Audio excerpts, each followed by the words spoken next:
mon slide? Oui, oui, oui. Ok, super. D'accord. Moi, je m'appelle Jerry Jonah. Je suis DSP Lead de ICT University, ici à Yaoundé. Bon, c'est moi. Je suis aussi cofondateur de Afrotech, ici à Yaoundé. Je suis aussi, j'étais un étudiant, voilà, à APLP en Égypte. C'est un programme, bon, la définition de APLP, c'est African Presidential Leadership Program. C'est un programme euh, organisé par le gouvernement égyptien pour former les jeunes leaders en Afrique. Donc, les pays représentés. Mais dans mon bac, je pense pas que j'ai vu un Ivoirien, mais il y avait, je crois, il y avait les Togolais, oui, il y avait ceux de la Guinée, Conakry, et puis il y avait les Gabonais, il y avait les Camerounais. Bon, voilà les seuls pays de l'Afrique francophone qui ont été représentés. Et voilà, le cours, c'est un cours normalement d'un an, mais on va faire une formation accélérée en 2 mois en leadership. Et c'était l'année dernière. Et je suis aussi représentant de Global Team Hero. GTH veut dire Global Team Hero. Je suis représentant et le siège est en Inde. Je suis aussi ambassadeur de IONS au Cameroun. International Youth Conference, au fait. Donc, bon, ça, c'est quelques photos. Je pense que Armel se voit et Ezekiel, là aussi se voit. Il y a Nada, ça, c'était quand on quittait de Accra pour la Côte d'Ivoire. Ça, c'était quand on rentrait. Bon. Ah, la blanche, c'est elle qui est en charge de tous les programmes de communauté ici. Au monde. Elle est le programme manager de toutes les communautés de Google au monde. Et bon, elle était là pendant notre sommet. C'était intéressant. Bon, le reste, je pense que vous connaissez déjà Nadia, vous connaissez Amel, vous connaissez Ezekias. Et ça, j'étais aussi au DevFest du Caire. Voilà. J'étais au Caire. C'était intéressant, mais tout était en arabe. Et donc, c'était un peu compliqué pour moi parce que je ne suivais pas l'arabe. Parce que le DevFest, c'était vraiment excellent. Et c'était waouh. C'était waouh. Bon, le reste, bon, toutes les images, ça sont en Égypte. Ça, c'était la photo qui est juste là. C'est. euh, désolé. La photo qui est juste là, c'est de l'école. Puis, bon, c'est un peu partout. Désolé pour mon français. Moi, je suis anglophone. Ma première langue, c'est l'anglais. Ok, ça, c'est juste quelques photos. Ça, c'était moi avec mes amis de Afrotech. On fait les œuvres communautaires et on enseigne, comme vous voyez là, il y a mon ami là qui enseignait quelques petits outils informatiques, puisqu'on avait quelques images, et puis on les montrait et ils étaient vraiment intéressés. Bon, ça c'est juste moi en résumé quoi. Je pense que là, nous allons commencer. Bon, là, j'aurais pu aimer que la partie-ci, on devait, bon, si c'était quelque chose de physique, on pouvait facilement le faire. C'était juste un petit exercice. Mais bon, je pense qu'on peut faire ça. Donc, euh, ce que nous allons faire, c'est que, bon, je pense que là, quelqu'un va écrire dans le chat. Je pense que tout le monde est là. Parce que je vois des personnes, mais bon, il y a juste des personnes qui répondent à ma salutation. Donc, ce que euh, non, c'est un exercice. J'aimerais que chacun va. Nous allons nous donner dans le chat euh, le travail et pour ceux qui bon, il faut donner la compagnie pour le travail, pour travailler,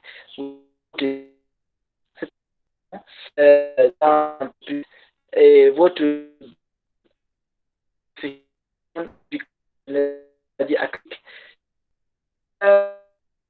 vous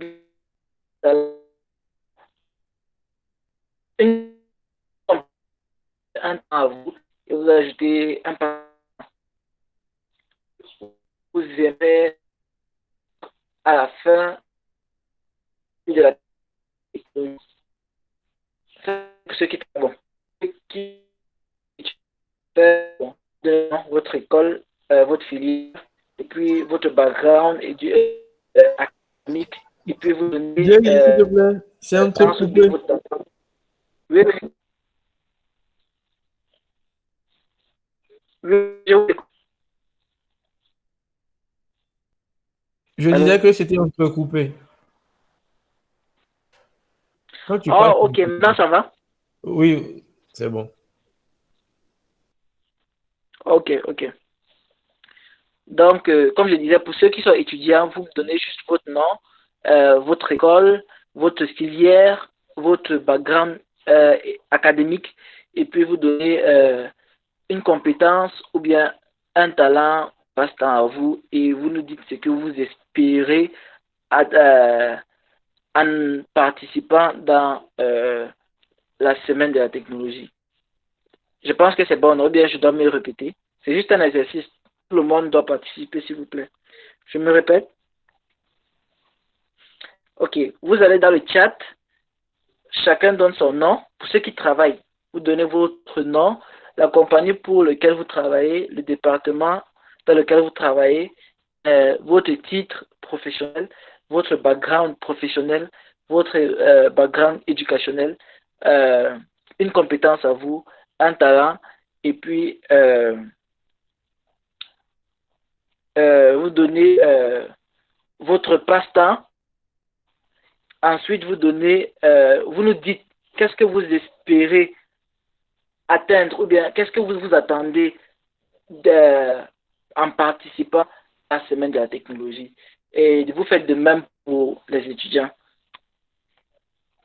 Oui, c'est pas grave, je suis en train de travailler dessus. Donc, vous avez suivi l'exercice, non? J'attends les. J'attends participation.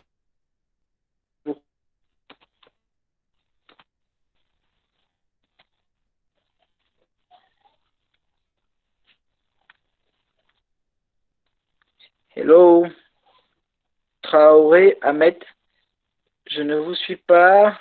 Bon, je Yes, ne vois pas. je suis en train d'écrire dans le chat. Ah, d'accord. Mais tu as enlevé ce qu'on devait écrire. Ton partage là, ça s'est interrompu. Désolé. Oui, oui, désolé, désolé. Donnez-moi juste un peu de temps. Sinon, il peut t'aider comme j'ai prévu tout à l'heure pour le chat et pour Ouais, la présentation. ouais, désolé. Donnez-moi juste. Ok, donc tu peux répéter pour ceux qui sont arrivés, ceux qui doivent mettre dans le chat. Ok. Bon. Dans le chat, voilà ce qu'on va mettre. Vous mettez votre nom, vous mettez la compagnie pour laquelle vous travaillez, ou bien pour ceux qui sont étudiants, l'école que vous fréquentez, votre titre, le département pour lequel vous travaillez, ou bien la filière que vous faites. Vous donnez votre position, ou bien votre titre au travail, et puis vous donnez votre background professionnel. Vous donnez aussi votre bon, bien vous donner à vous bien un talent ou bien un passe-temps. Et en dernier, vous nous dites ce que vous espérez en participant à la semaine de la technologie.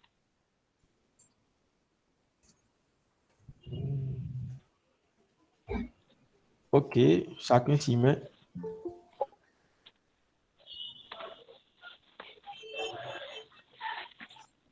J'espère que tout le monde connaît l'exercice. Hein.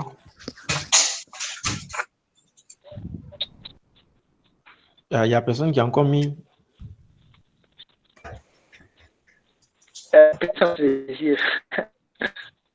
Mais vous êtes timide. Bon, peut-être que je vais commencer.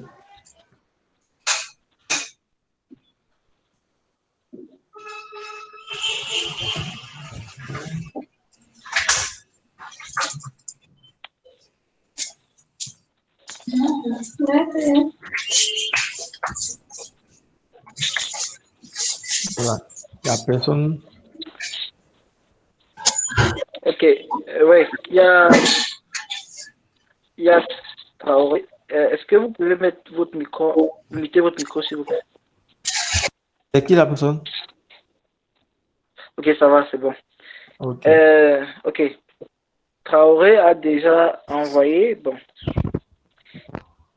il s'appelle Traoré Ahmed, bon, son c'est qu'il est développeur web et son poste, c'est il est passionné des technologies, il adore les bots et ses attentes, c'est améliorer son profil en leadership. Bon, ça c'est pour lui. J'espère que les autres sont en train d'envoyer. C'est juste une petite. Oui,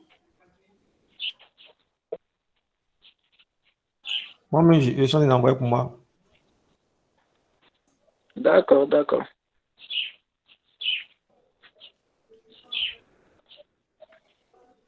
Il y a la profession, éducation background là, c'est quoi? Bon, ça peut être peut-être. Bon, c'est pas très important, mais c'est moi ce qui est important. Ok. Non, parce que educational background, c'est comme ton peut-être niveau scolaire, un truc comme ça.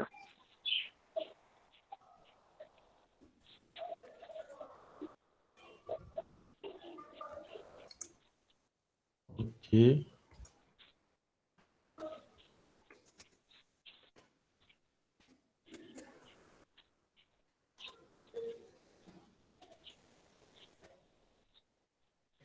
Ok.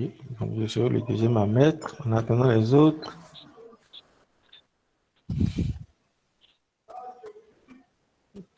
Ok. Nous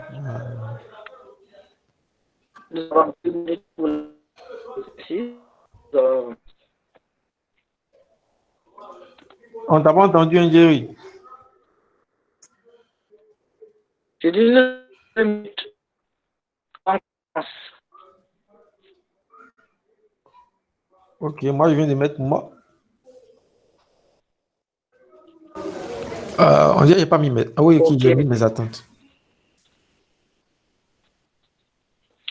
Ok. En tout cas, je vais envoyer. Donc, Ézéchias, il s'appelle Bokové Ézéchias. Je sais que je le prononce pas mal. Vas-y seulement. Il est vice-manager. Pardon? Vas-y, vas-y. Ok. Euh, il est vice-manager à GDG Bassam, DevOps à AD Group. Il est CEO de Ifrica Events. C'est Africa ou Ifrica? Africa. Bon, Africa. Ok. Ok, En Ifrica anglais. Events. Et bon, ok, ok. Ok. Il est aussi architecte cloud sur Google Cloud Platform. Donc, ça, tu n'as pas envoyé tes attentes? Oui, c'est ça, j'ai mis là. Être un bon leader. Ah, ok, être un bon leader, ok. Ah, ok, ah, mais il y a pas de souci. D'accord, d'accord, d'accord, c'est génial, nous sommes ensemble. Bon, c'est Yara qui a envoyé un message pour dire que il doit nous laisser, mais bon, Ah oui, oui, il avait dit ça tout à l'heure. Il a un truc à gérer. d'accord. Ok. Je pense que je dois partager mon lien avec le lien de mon slide avec Ezekias. Tu peux m'ajouter juste un chat Ezekias, mobile, tu non? m'envoies. Oh bon, attends, je vois. Ouais, je vais essayer de regarder. Non, est-ce que tu peux m'envoyer ça dans le chat, s'il te plaît? Ça n'apparaît pas là. Ok, je pense que j'ai. Bon, les gars, ok, il va envoyer sa part.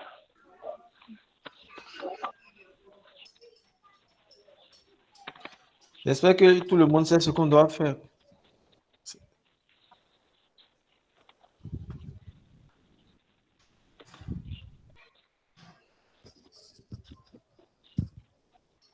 Non, je suis. Ah, Ok. Ok, ok. Alain vient d'envoyer. ok, donc tu peux couper ton slide, je partage. Ok, je partage pour toi.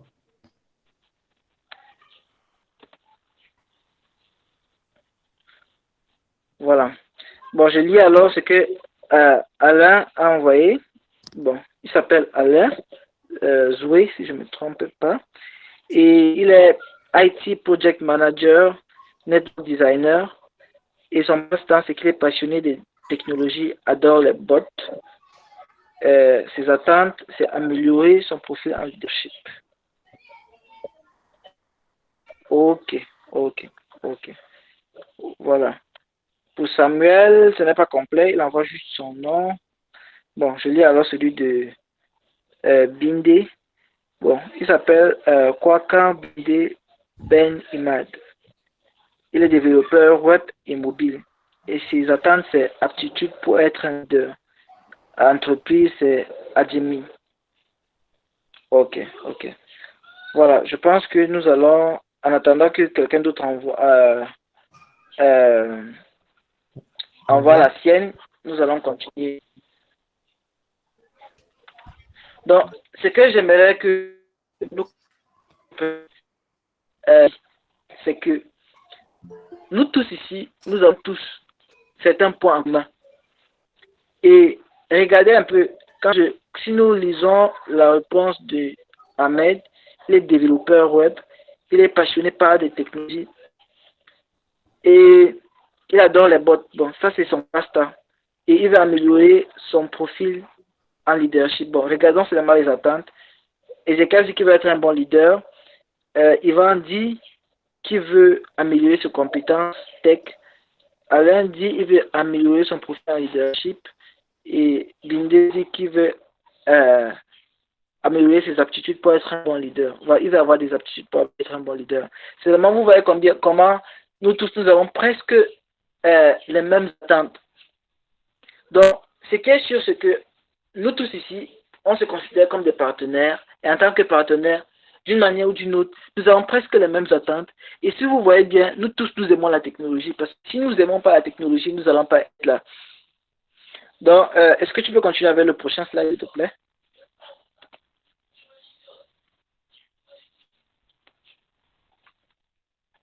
Ok. Ça, c'est quelque chose qu'on va revoir à la fin. Est-ce que tu peux aller au prochain slide? Voilà. Les leaders, c'est une question que je vais poser à tout le monde. Est-ce que les leaders sont nés ou bien les leaders sont faits? Quand je dis fait, je ne sais pas comment, je ne sais pas si ça se dit en français. Leaders are made. Est-ce que les leaders sont nés ou bien on devient leader? Est-ce qu'on est né leader ou bien on devient leader? C'est une question que j'ai posée à tout le monde. Est-ce qu'on peut répondre, s'il vous plaît? Ok, j'ai reçu le feedback de Samuel Bini. Il s'appelle Bini Samuel. Il est étudiant. Il est à ESATIC. Il est développeur web et machine learning. Son passe-temps, c'est la musique et la danse. Wow, c'est génial ça. Et il va améliorer ses compétences en tech. Super. Donc, d'une manière ou d'une autre, nous avons tous les mêmes passions. C'est la technologie. Ok, ils vont me répondre en disant on devient leader. C'est une question que je pose à tout un chacun. Vous êtes libre de vous exprimer, hein, mais par le chat. On est né leader ou bien on devient leader? Une question que j'ai posée. J'attends les réponses, les gars. Marie Sidi Shérif. Bonsoir, bienvenue. J'ai posé une question. Est-ce qu'on est né leader ou bien on devient leader?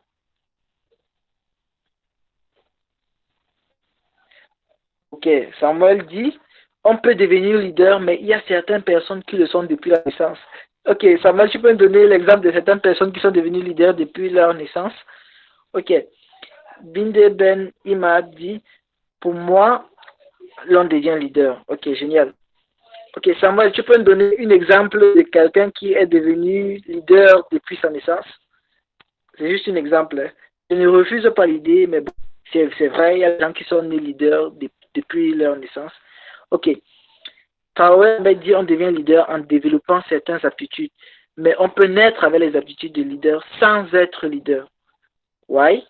Alain dit on devient leader, oui. Génial, j'aime la participation. Samuel ne m'a pas encore répondu. Moi, j'aimerais parler. Oui. Bon, moi, concernant on est leader, moi, je ne suis pas trop d'accord là-dessus. Parce que Ok. peut-être la personne où on dit il est né leader, genre, il n'a pas appris à être leader. Mais peut-être dans son entourage, s'il a grandi avec des gens qui ont des attitudes de leader, peut-être il a copié sur eux sans le savoir et puis il est devenu leader. Donc, il n'a pas fait de formation. Il a juste, en fonction de son environnement, ça, il a acquis la compétence de leader à travers son environnement. Mais il n'a pas appris. Cela ne veut pas dire qu'il est né le jour où il est sorti du ventre de ses parents. Il était en même temps leader. Donc voilà ce que moi j'avais à dire. Ok, génial. Il y a autre personne qui va intervenir avant que nous continuions.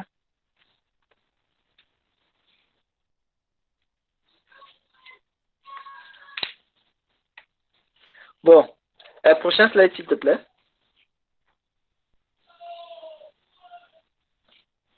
Bon, là, Oui, nous allons voir. oui, moi. Ok, quoi, mais vas-y. Ok, je peux intervenir. Ouais, vas-y, vas-y. Ok. Bon, chez moi, comme ça, chez moi, ok, selon moi, on est leader, mais le problème, c'est qu'il y a beaucoup de personnes qui ignorent quels sont des leaders. Tu comprends? Voilà, donc ça, c'est mon avis. Voilà, on est leader, mais beaucoup de personnes ignorent quels sont d'abord des leaders. Voilà, donc c'est ça. Ok, merci beaucoup. Il dit que on peut naître un leader, mais beaucoup de personnes ignorent qui sont des leaders. Ok.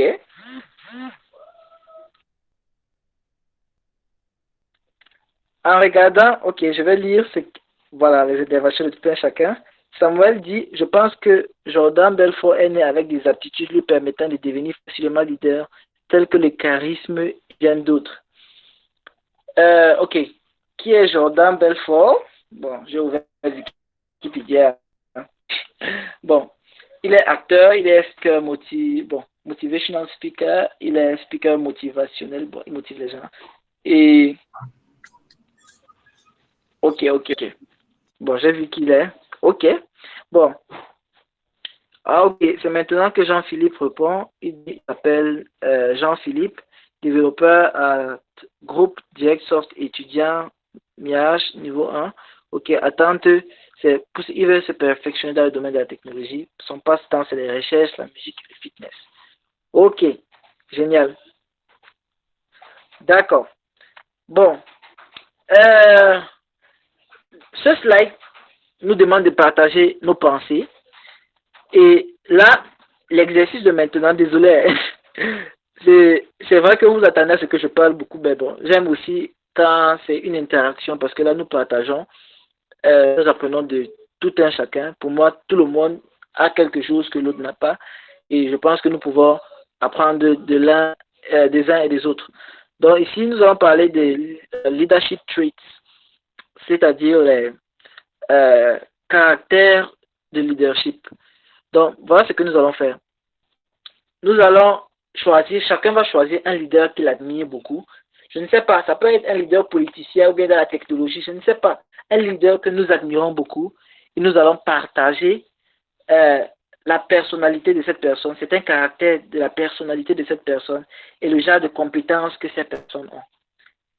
Et je pense que là, je vais préférer que les gens parlent en utilisant le micro. Il faut juste signaler dans le chat que vous voulez parler et puis bon, on vous donne la parole pour éviter que beaucoup de personnes parlent à la fois. Je pense que c'est bon, non? On choisit un leader que nous admirons et nous partageons leur caractère, c'est-à-dire leur personnalité et les compétences qu'ils ont. Ok, vas-y. Moi, le leader que j'admire, c'est, comment on dit ça, l'entraîneur de l'équipe de foot du Real de Madrid, Zinedine Zidane. Bon, ce qui me plaît le plus chez lui, c'est son sang-froid. Bon, nous tous on sait qu'il a gaffé pendant la Coupe du Monde là, mais à part ça, le sang-froid qu'il a eu et puis euh, en tant que joueur, il a fait de grandes choses et maintenant qu'il est entraîneur, il continue de faire toujours de grandes choses. C'est ça qui me plaît chez lui, quoi.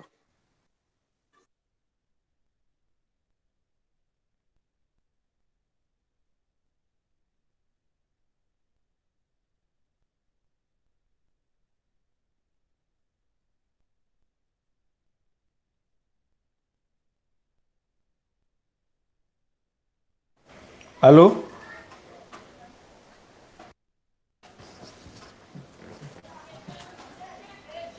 Oui, oui, Ezekiel, désolé, mon micro est muté.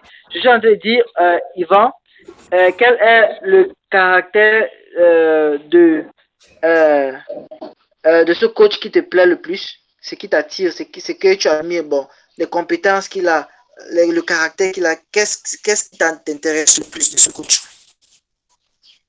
C'est son sang-froid, c'est son sang-froid. Bon, il y a certains leaders qui aiment hausser le ton, se taper la poitrine. Bon, mais lui, il est froid, quelle que soit la situation. Il réagit pas avec bouche, il est tact. C'est ça qui me plaît le plus chez lui, quoi. Calme et puis toujours bien réfléchi dans ses actes. Ok, ça c'est cool, très cool. Une autre personne peut essayer?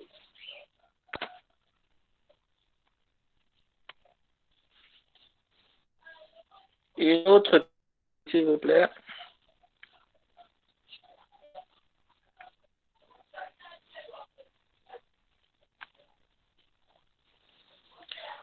Ok, bon, en attendant qu'une personne se décide de essayer, bon, moi je vais donner ma part.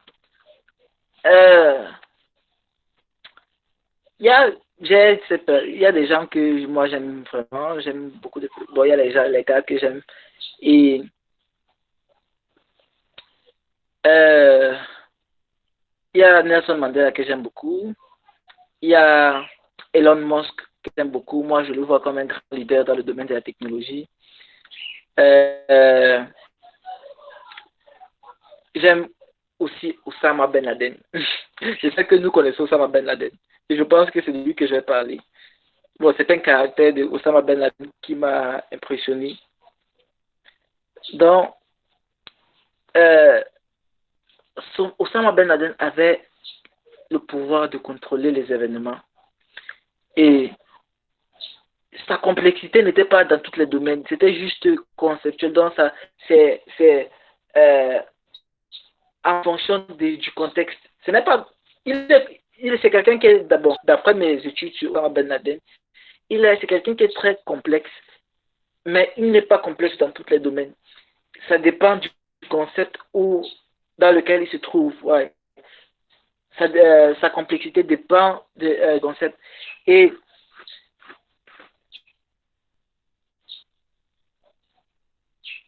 il accepte les défaites. Et je pense qu'il y a un exemple là où il avait accepté sa défaite chez les talibans. Et il y avait eu les trucs là, on appelle ça comment là, on appelle drone strikes. Bon, on a envoyé les drones, voilà. On a lancé des drones et il paraît qu'il a perdu la guerre en ce moment-là. Et donc, il s'est accepté. Mais bon, quand il s'est accepté comment dire, l'échec. Souvent, nous voyons l'échec comme quelque chose, comme une mauvaise chose. Souvent, l'échec, nous prépare, au fait, pour un succès. L'échec, en général, nous ne voyons pas ça comme une mauvaise chose. Je pense que l'échec, c'est comme une étape vers le succès. Vous savez pourquoi je dis ça? Ça, c'est parce que quand on échoue dans quelque chose, la prochaine fois qu'on va faire cette chose-là, nous n'allons pas répéter la même chose. Nous allons sûrement changer, nous allons sûrement innover la façon de faire la chose et nous apprenons de nos erreurs. Moi, je dis que si je fais un peu si je dis c'est un serpent, il va te piquer, il va te mordre, et puis tu refuses d'écouter. Ah, je vais te laisser que le serpent te fasse du mal. Mais le fait de laisser le serpent te faire du mal, ce n'est pas parce que je t'aime pas. Non, il faut que demain, quand tu vois quelque chose qui est récent, tu vois, ça, l'animal c'est dangereux. Les enfants qui savent que le feu n'est pas bon, plus précisément avec le temps repassé, j'ai ma petite. Un jour, elle a touché le fer repassé. Jerry, c'est un peu entrecoupé. Oh,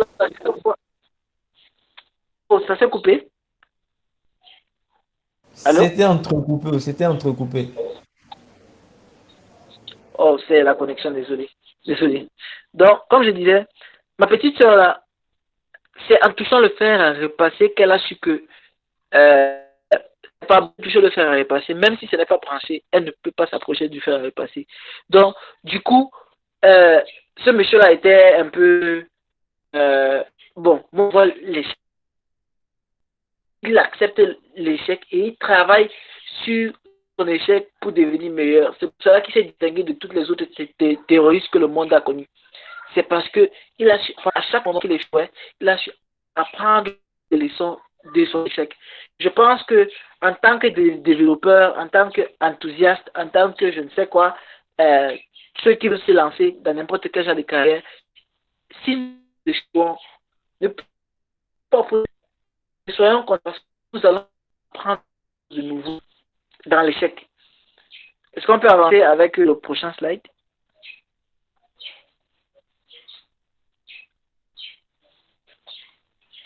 Ok.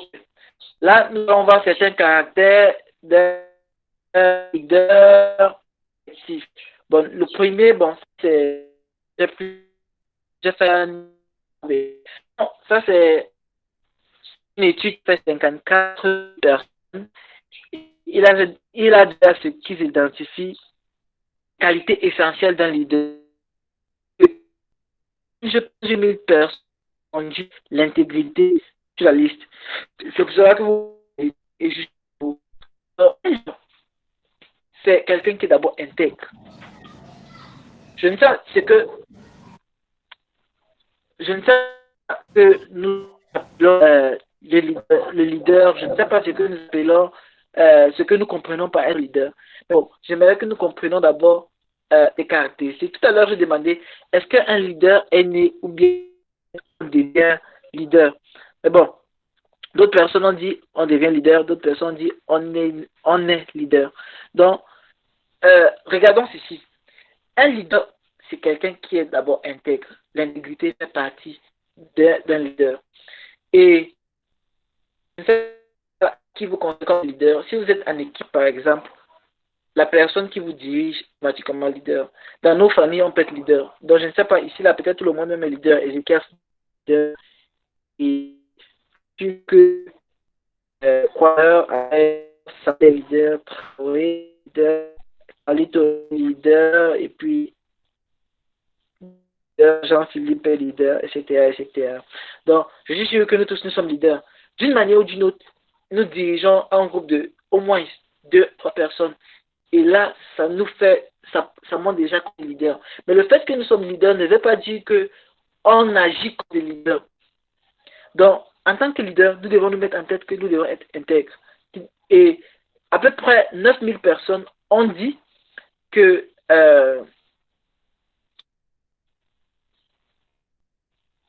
9000 personnes ont dit que un leader, c'est un communicateur. Un leader, c'est un communicateur.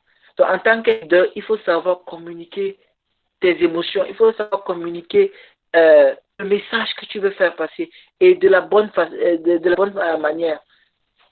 Souvent, nous sommes leaders, mais nous ne savons pas parler aux gens à notre équipe. Nous ne savons pas communiquer au public. Nous ne savons pas. Et nous appelons leader. Un leader, c'est la personne qui arrive à communiquer ses émotions. Et un leader, en considération les gens qui dirigent. C'est pour cela qu'on dit en anglais people focus. Donc, il est focalisé sur les gens.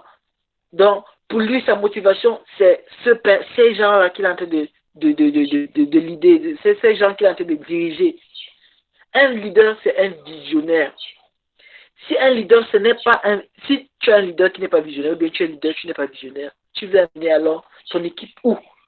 Tu veux amener ta communauté où? Tu veux amener ton organisation où? Un leader, c'est un visionnaire. Et un leader, c'est cette personne-là qui amène ton équipe à avoir la même vision que lui. Souvent, nous faisons des erreurs, nous ajoutons les gens dans nos équipes et ils n'ont pas la même vision que nous. Si tu es peut-être co-founder, bon, comme moi, je suis co-founder, j'ai cofondé une entreprise. Et là, j'ai eu des problèmes, mais jusqu'à maintenant, j'ai des problèmes parce que certains des membres de mon équipe n'ont pas la même vision que moi. Et on a souvent des problèmes à avancer rapidement. Pourquoi? Parce qu'on ne voit pas certaines choses de la même manière. Bien vrai qu'avec certaines personnes, ça roule, c'est flexible, c'est joli, c'est génial. Mais avec d'autres personnes, c'est compliqué. Pourquoi? Parce que moi, je suis visionnaire, mais je ne fais pas voir la vision que j'ai à mon équipe. Je ne communique pas cette vision-là à mon équipe. Donc, un leader qui n'est pas visionnaire ne peut amener son équipe nulle part. Le seul endroit là où on peut amener notre équipe quand on n'est pas visionnaire, c'est à la destruction, c'est à l'échec. À l'échec, ouais. Et je prie Dieu que certains d'entre nous peuvent avoir ce genre d'échec pour que nous apprenions de nos erreurs. Un leader, c'est la personne qui prend soin des membres de son équipe. Un leader, c'est une personne qui prend des décisions. Un leader, c'est quelqu'un qui est dédié. C'est un modèle, c'est un motivateur, c'est un expert, c'est un courageux. Bref, si un leader a toutes ces qualités-là, je pense qu'il est un bon leader. Hein. Donc, quand je dis il est dédié, c'est-à-dire il est dédié à quoi? À la cause. Si tu travailles en équipe,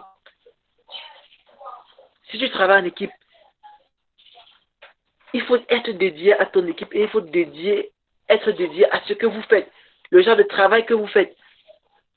Si tu es leader, tu dois être un modèle à suivre pour les membres de ton équipe.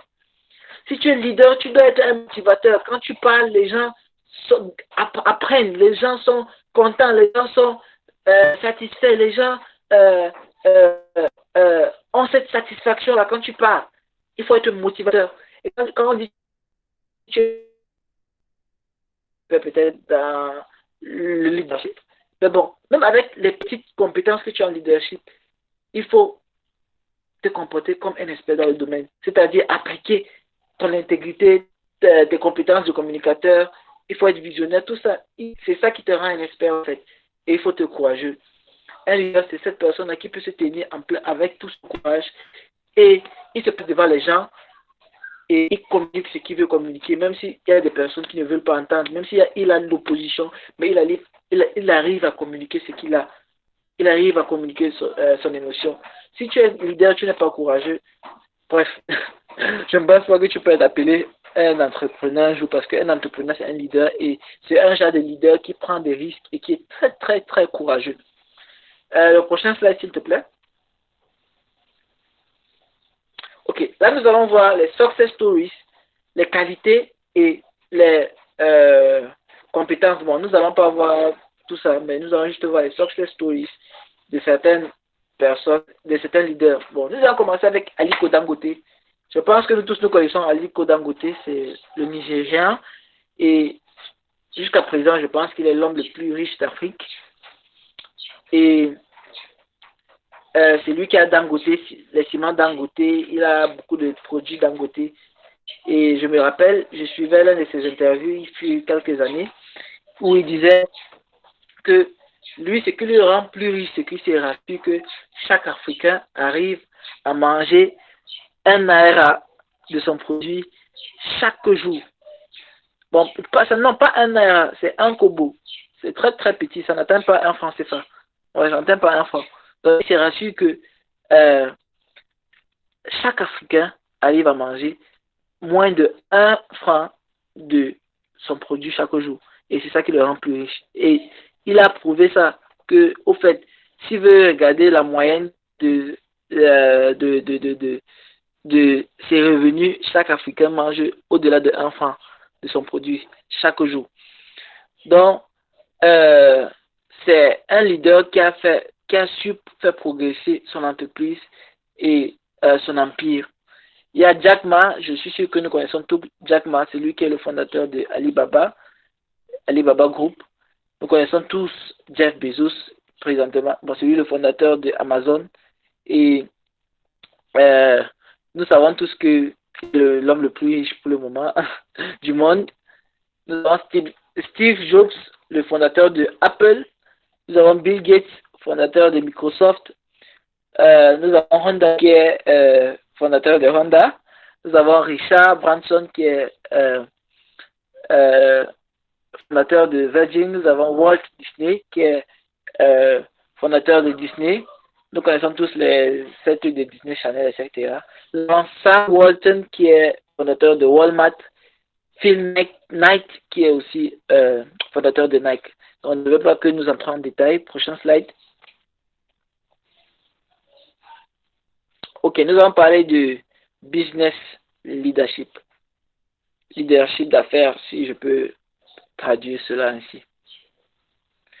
L'usage de la personnalité de soi, les croyances, les valeurs, les compétences sociales, la connaissance et la puissance d'influencer les pensées des autres personnes ou bien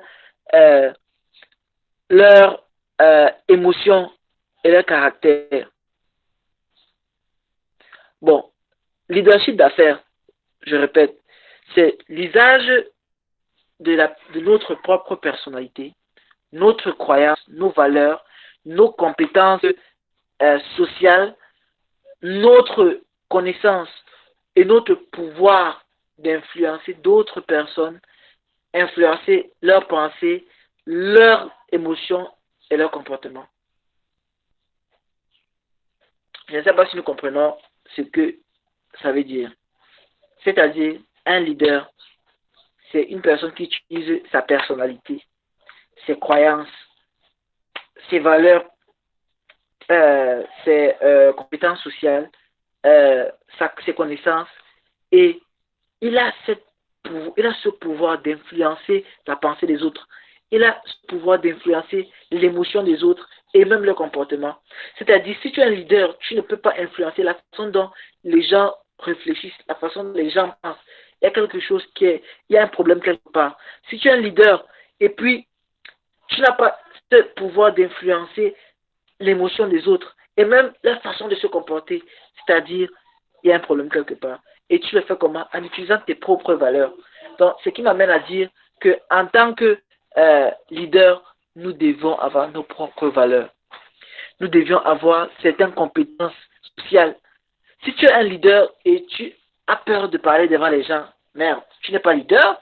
Si tu es un leader et tu es timide, tu n'es pas leader. Si tu es un leader et tu ne sais pas t'imposer à un moment donné, tu n'es pas leader. Si tu es un leader et tu n'as pas de connaissances, tu n'as pas de personnalité et tu ne peux pas influencer les autres, tu n'es pas leader. Donc, un leader, c'est cette personne-là. Un leader, c'est cette personne-là qui a de la personnalité. C'est très important d'avoir la personnalité. Et c'est pour cela que vous voyez quelqu'un comme, je vais dire, même, on appelle comment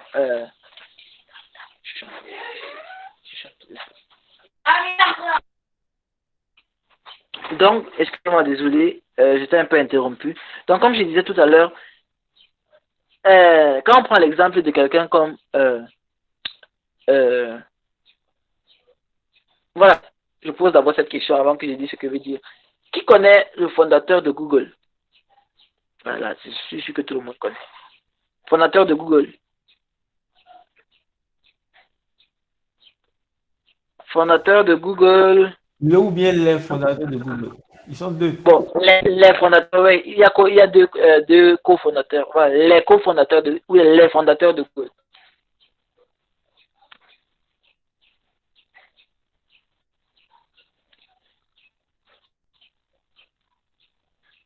On ne connaît pas. Vous pouvez répondre dans le chat.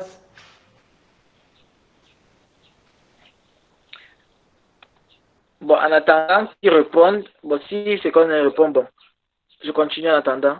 Donc, je voulais dire, je veux pas parler des deux cofondateurs, mais j'aimerais parler de l'un d'eux. Et on le reconnaissait. Je lisais un article la semaine passée, on disait il avait une personnalité, waouh. Ok, il y a des gens qui ont répondu. Voilà, Larry Page. Ouais, c'est de Larry Page que je parle. Il est cofondateur. Il y a un deuxième. Mais bon, je vais parler de Larry Page. Larry Page il a une personnalité. Et je ne sais pas, je ne vais pas pouvoir vous lister toutes les qualités qu'il a. Mais il a une personnalité que d'autres personnes qui sont dans le monde respectent beaucoup. D'autres le respectent énormément à cause de sa personnalité.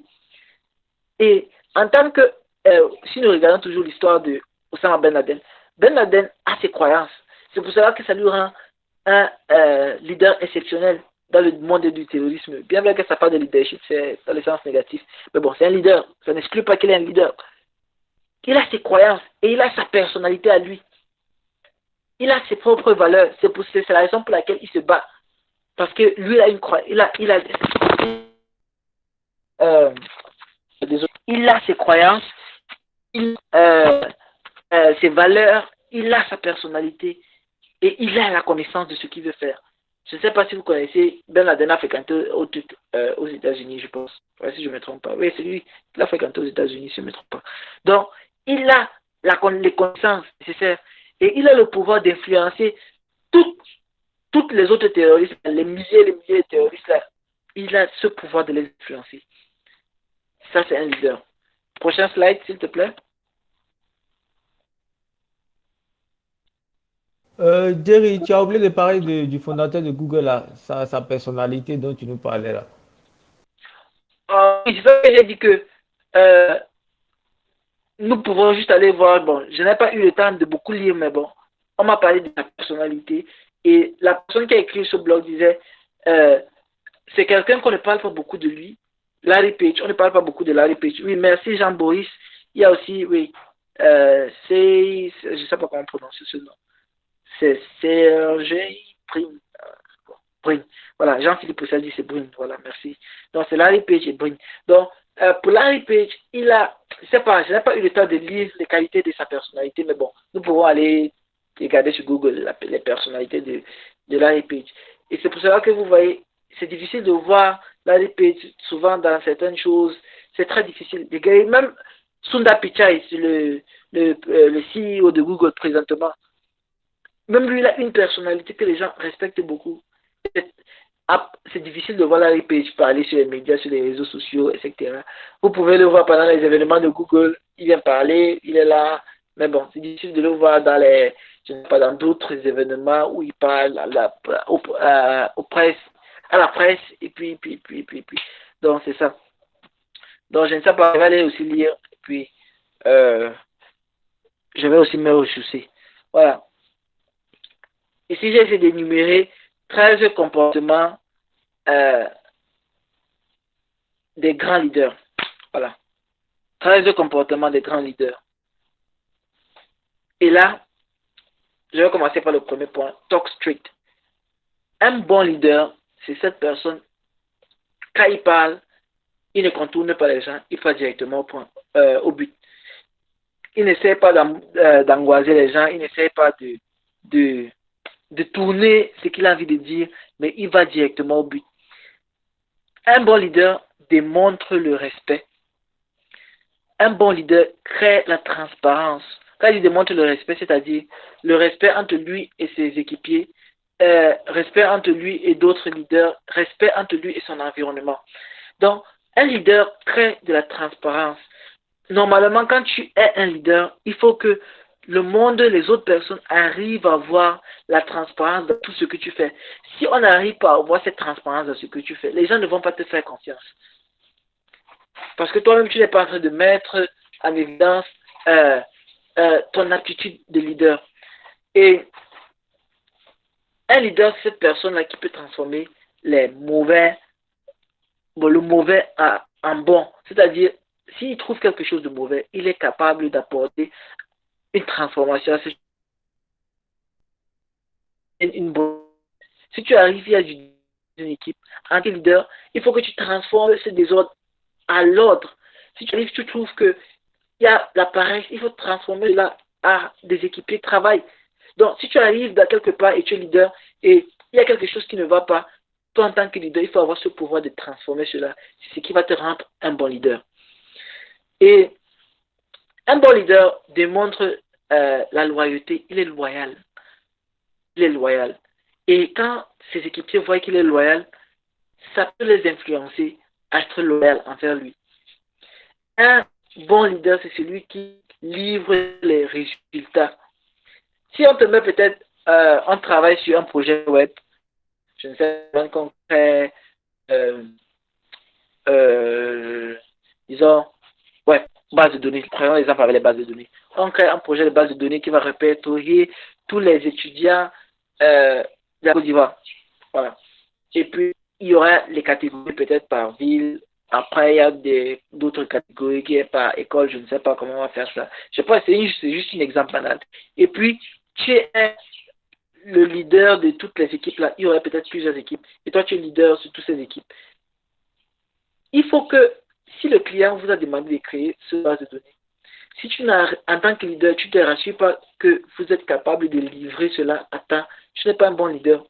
Un bon leader, c'est celui qui peut faire en sorte que lui et son équipe sont capables de donner des résultats, livrer des résultats à temps. Un bon leader, c'est une personne qui s'améliore, qui devient meilleure de jour en jour.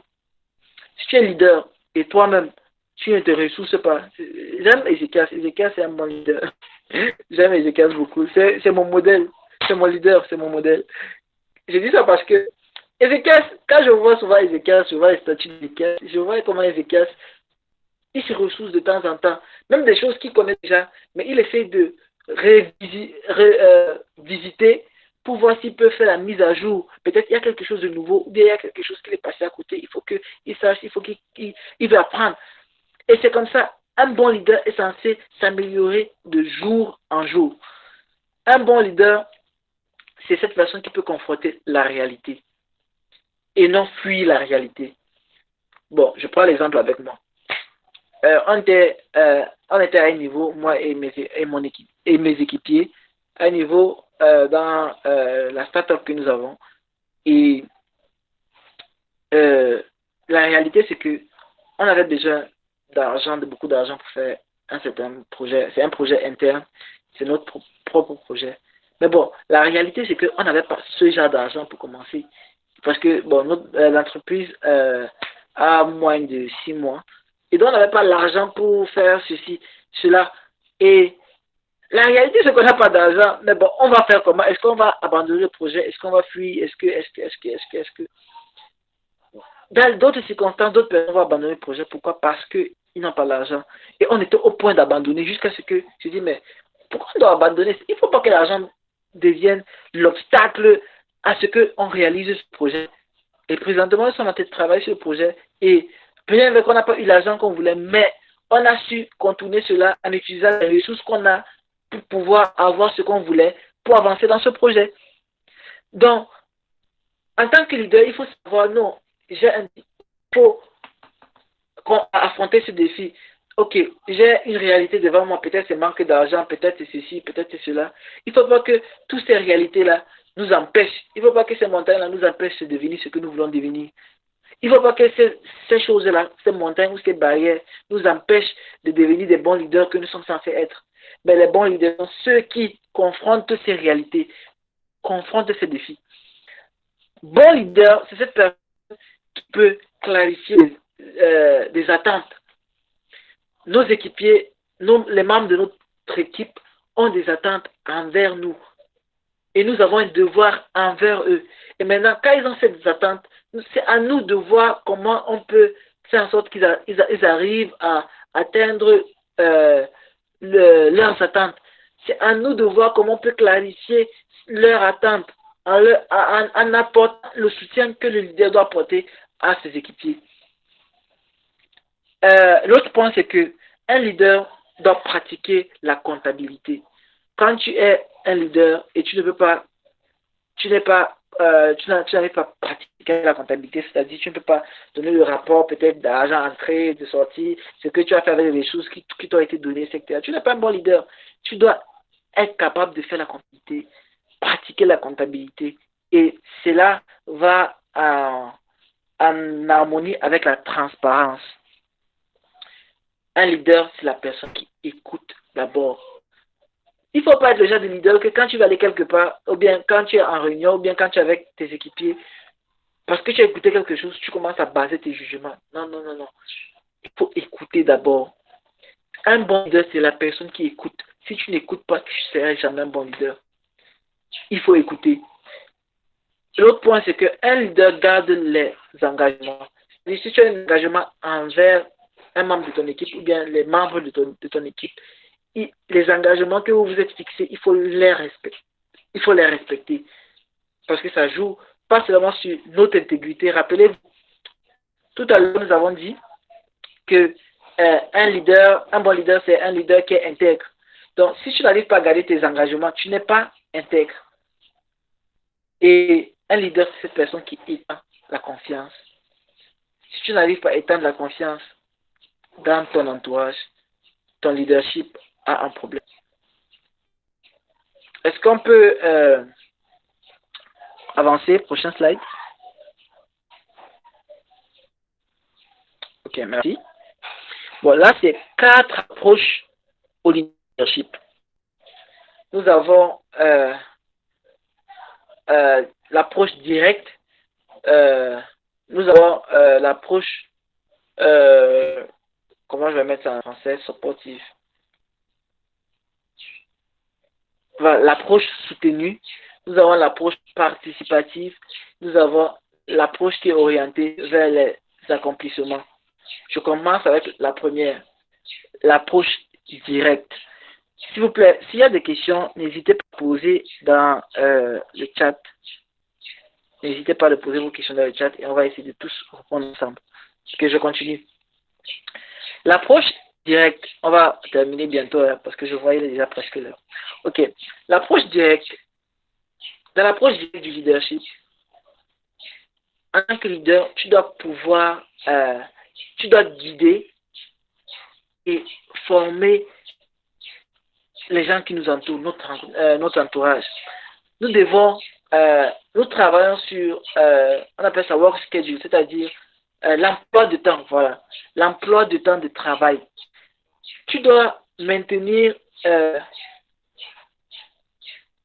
la performance de travail. Tu dois maintenir des bons standards pour la performance de travail. Maintenir des bons standards pour la performance de travail. En tant que leader, tu dois être capable de lier, je ne sais pas comment on l'appelle, incentive en français. Je ne sais pas. Il y a quelqu'un qui peut me dire traduire incentive.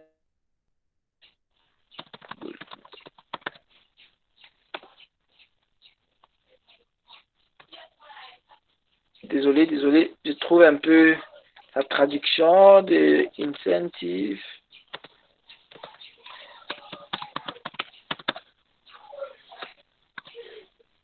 Ok, c'est bon. Je ne savais pas que c'était ça, mais bon, j'ai trouvé. Ok. En tant que leader, il faut être capable de lier les motivations directement à la performance. C'est-à-dire, si c'est que, c'est-à-dire, les motivations sont liées d'une manière ou d'une autre à la performance. Quand les gens sont motivés à travailler, leur performance est meilleure au travail. Le résultat de leur travail est excellent. Pourquoi? Parce qu'ils sont motivés. Donc, en tant que leader, il faut savoir lier les motivations directement aux performances. En tant que leader, il faut savoir développer les règles de travail très clairement et des procédures de travail. Donc, ça doit être très clair. Donc, il y a ces règlements que les gens doivent respecter. Je sais pas, ça peut être même une petite équipe de 2 ou 3 personnes, mais il faut, ça c'est l'approche directe. Donc, il faut développer de très bonnes et claires règles de travail et de procédures de travail. Nous avançons à la deuxième approche de leadership qui est l'approche soutenue. Voilà. À l'approche soutenue, là, en tant que leader, il faut être amiable et il faut être ce genre de personne que les gens peuvent approcher facilement. Ok. Ok, merci Ahmed, merci beaucoup. Traoré. Kwame dit, quelles sont les choses auxquelles... Ok, merci beaucoup. Donc, Kwame dit, quelles sont les choses auxquelles tout leader doit survivre? Et Ahmed a essayé de répondre en disant, pour lui, le first step, la première étape, c'est d'affronter sa peur. Et moi-même, je suis d'accord. En tant que leader, il faut affronter sa peur. Parce que tout à l'heure, dans le slide que nous avons fini tout à l'heure, on a dit, bon, il y a un slide, il y avait un slide qu'on a dit où il faut être courageux. Il faut être courageux. Si c'est que nous avons peur, nous n'allons pas avancer. Donc, avant que je ne réponde, j'aimerais que tout un chacun de répondre à la question. Merci Traoré pour répondre. Et donc de répondre à la question de quoi, mais et puis nous allons revenir dessus quand je vais finir. Voilà, je continue. L'approche soutenue. Là, en tant que leader, nous devions être amicales. Nous devons être ce genre de personnes que les gens peuvent s'approcher de nous. Les gens peuvent nous voir quand ils ont des problèmes. Nous devons montrer de l'attention pour les besoins des employés ou bien de nos équipiers. Nous devons montrer de l'attention. Nous devons comporter nos équipiers ou les travailleurs comme des égals. Nous devons agir dans une manière où ils ne sont pas frustrés, où ils ne sont pas menacés. Donc, vous voyez un peu les différentes approches. Il y a l'approche directe où il y a des règles à respecter. Je dois lier la motivation avec la performance, où il y a les standards de la performance de travail, où il y a un emploi du temps de travail, etc. Maintenant, ici, c'est différent. Si tu essaies de transmettre l'émotion et tu essaies de lire et apprendre les émotions des autres. Donc là, tu essaies d'être quelqu'un qui est amiable. Là, tu es ce genre de personne qui se soucie des employés ou bien de ses équipiers.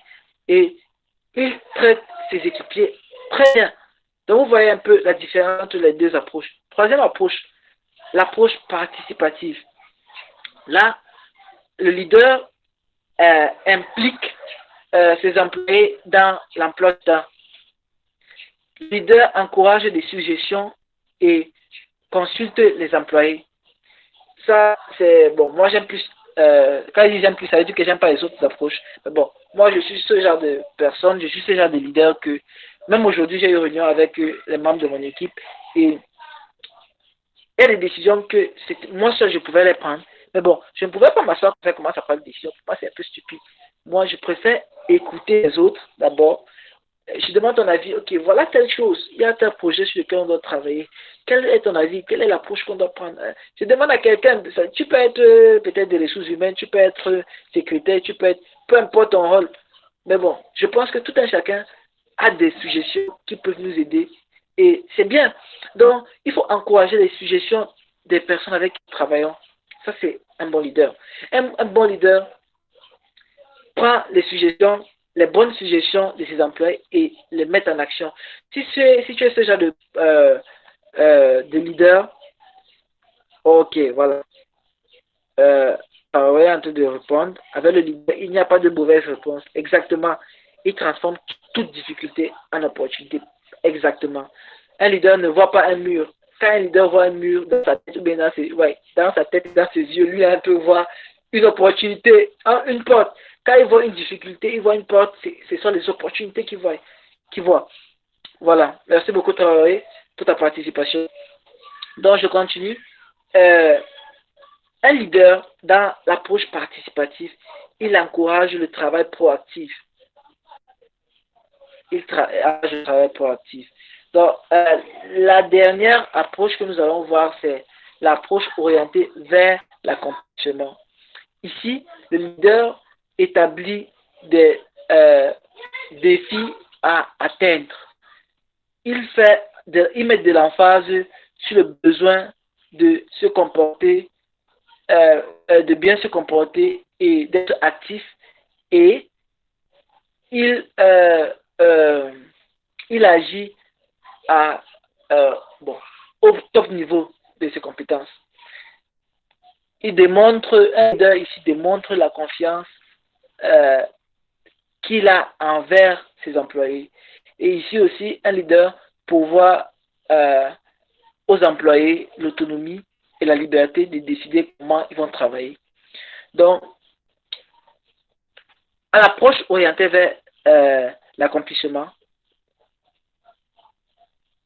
ce que moi j'ai compris, c'est que en tant que leader, tu donnes la liberté, tu donnes l'autonomie.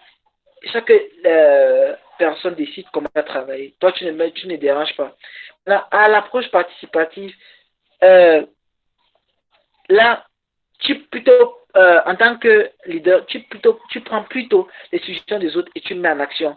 C'est-à-dire les bonnes suggestions, tu appliques cela. Et l'approche soutenue, là, tu prends les idées des autres, ou bien les gens avec qui tu travailles, tu essayes de les apporter de l'attention, tu les écoutes et tu vois comment toi tu peux les aider en faisant ce qu'eux ils veulent. L'approche directe, là, les gens travaillent avec des règles. Il y a des règles à suivre. Il y a les plans d'action, il y a l'emploi du temps, etc. Donc les gens sont suivre un peu des règles. Après ça, je dois faire ceci, après ça, je dois faire cela. Donc, voilà un peu la différence entre les quatre types, les quatre approches. Traoré a de m'angoisser. Il dit, j'ai découvert un nouveau littérature. Encore merci à toi. Merci à toi aussi, mon frère. Il y a une autre question que nous pouvons essayer de répondre. Quelles sont les manières de surmonter les rumeurs, les controverses et les questions? Quel danger lié à l'amertume chez un leader? Okay. Bon, tout le monde, vous pouvez aller au chat, vous voyez les deux questions récentes de Kwame et on essaie d'apporter des réponses. En attendant, Ezekiel, c'est ce qu'on peut avancer. Next slide. Je vais répondre, j'arrive. Ok. Là, nous allons voir le leadership transformational leadership. Transformational leadership. Ok. Excusez-moi, donnez-moi quelques secondes.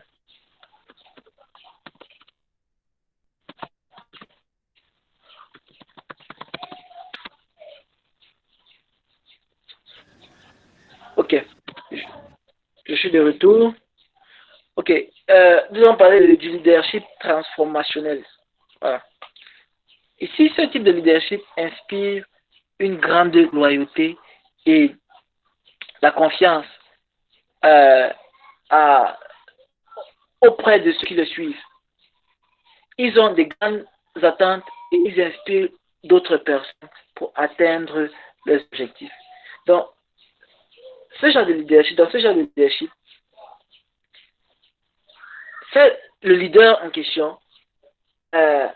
Il a, comment dirais-je, il est d'abord quelqu'un de loyal et il est une personne de confiance. Voilà les deux choses, loyal et confiance. Et il arrive à inspirer cela à des personnes qui le suivent. Il a de grandes attentes et il inspire les autres personnes à atteindre leurs objectifs. Et ce qui me pousse à dire que un leader, c'est cette personne qui arrive à inspirer les autres. Donc, si tu es un leader et tu passes ton temps à être inspiré par des autres, c'est d'autres personnes qui t'inspirent, toi tu n'inspires pas d'autres personnes. C'est que toi tu n'es pas un leader. Hein. Donc, un leader, c'est cette personne qui arrive à inspirer les autres. Et inspirer les autres à faire quoi? À atteindre leurs objectifs, à atteindre ces choses-là qu'ils aimeront devenir à l'avenir. Prochain slide, s'il te plaît. Ok. Tu peux devenir un leader transformationnel en suivant ces étapes. Il faut créer une vision inspirante du futur. C'est-à-dire, un leader, c'est quelqu'un qui a la vision. si tu as la vision, ça veut dire que ta vision doit être inspirante. La vision, c'est quelque chose dans le futur. Ok. Ma vision, c'est, ok, j'aimerais avoir un aéroport, ou bien j'aimerais avoir un avion commercial, ou bien non, j'aimerais avoir une entreprise tech, une grande entreprise tech, voilà. Ou bien, tu peux dire que, ok, ma vision, c'est que je sois capable de former, d'ici 6 mois, je sois capable de former 2000 jeunes en informatique gratuitement. C'est ma vision. J'ai envie de former des personnes. Donc, il faut que, en tant que leader, tu arrives à créer une vision qui inspire les autres. Une vision du futur qui inspire les autres. Donc, c'est juste comme Steve Jobs, le créateur de Google, le fondateur de Google. De Google. Steve Jobs, le fondateur de Apple. Voilà. Lui, il arrivait à inspirer tout le monde avec qui il travaillait. C'est pour cela que vous voyez, quand il était encore vivant, les produits Apple étaient un peu compliqués. Ils ne se mélangeaient pas, ils étaient différents. Parce que lui, il avait une vision qui inspirait les autres. Et ce n'est pas qu'il ne vendait pas les appareils. Apple vendait très bien ses appareils quand il était encore vivant, même maintenant jusqu'à présent. Pourquoi? C'est parce que lui, il avait une vision du futur d'Apple.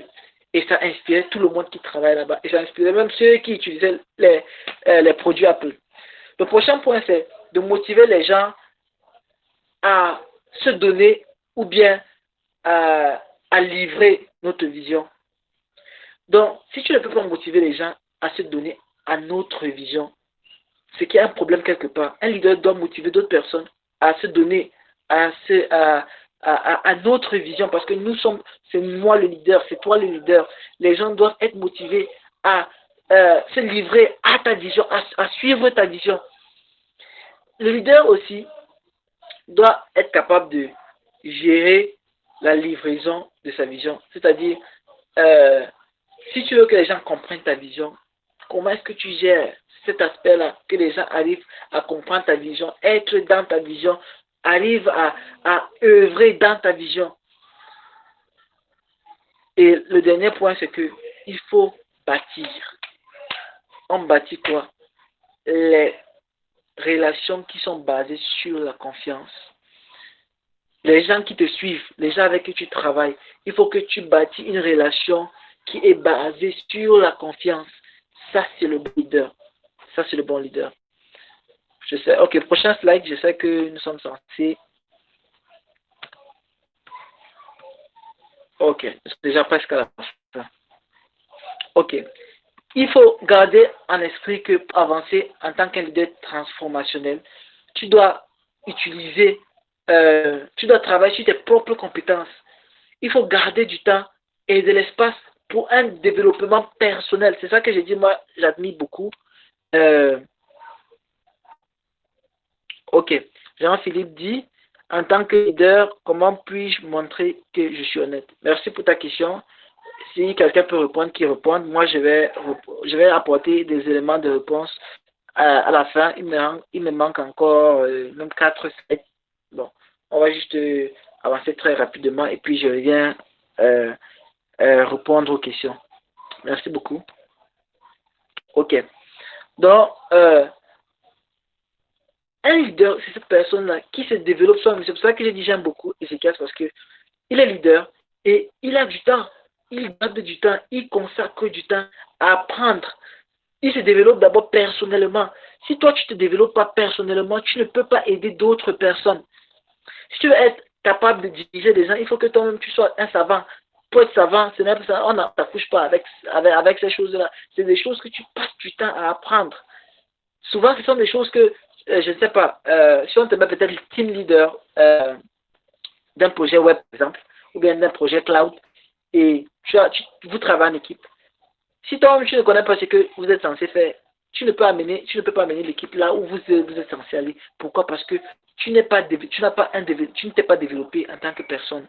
Donc, un leader transformationnel, c'est cette personne qui arrive à développer ses compétences, réserver du temps et de l'espace pour son développement personnel. Prochain slide.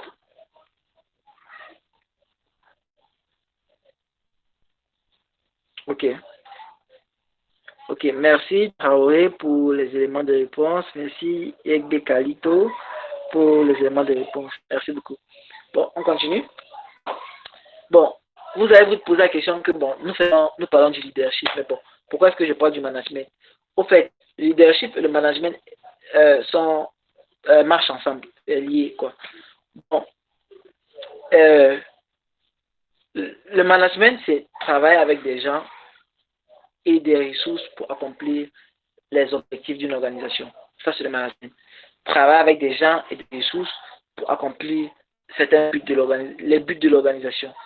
Bon, nous avons 4 points du management. Nous avons le planning, l'organisation, il y a le leadership et il y a le controlling. Bon, là, je pense que c'est un peu de la gestion. Et bon, prochain slide.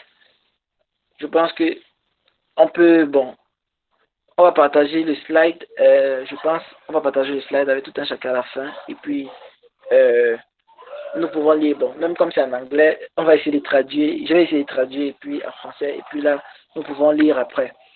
Ok, team, en anglais, team, c'est T-E-A-M, équipe. Donc, j'aime un peu comment on a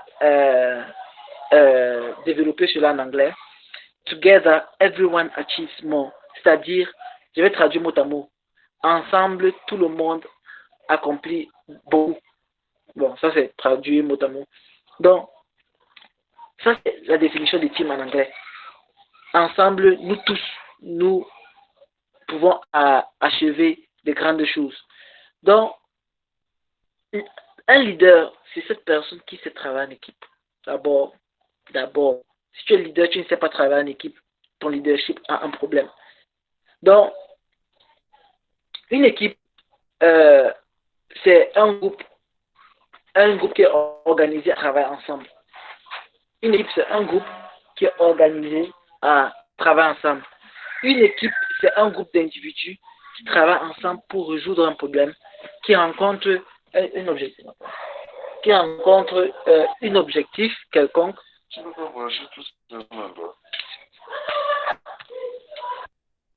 Désolé de vous couper. Ok, je continue. Comme je disais, une équipe, c'est un groupe d'individus. Une équipe, c'est un groupe d'individus qui travaillent ensemble pour résoudre un problème, qui rencontrent le même objectif, qui arrivent à achever le même but et qui rencontrent les mêmes difficultés. Donc, c'est impossible que dans une équipe, moi je rencontre des problèmes et une autre personne ne rencontre pas de problèmes. S'il y a un problème à rencontrer, c'est tout le monde qui rencontre ce problème, que nous tous nous travaillons en équipe.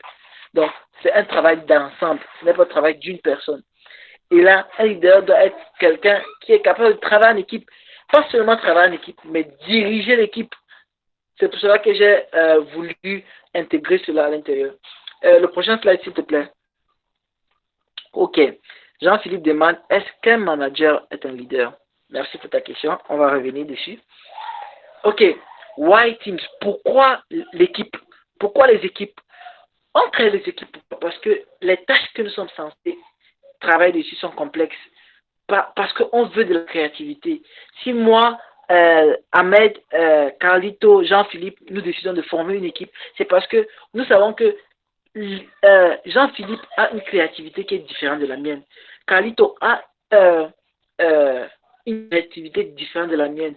Traoré Ahmed a une créativité qui est différente de la mienne.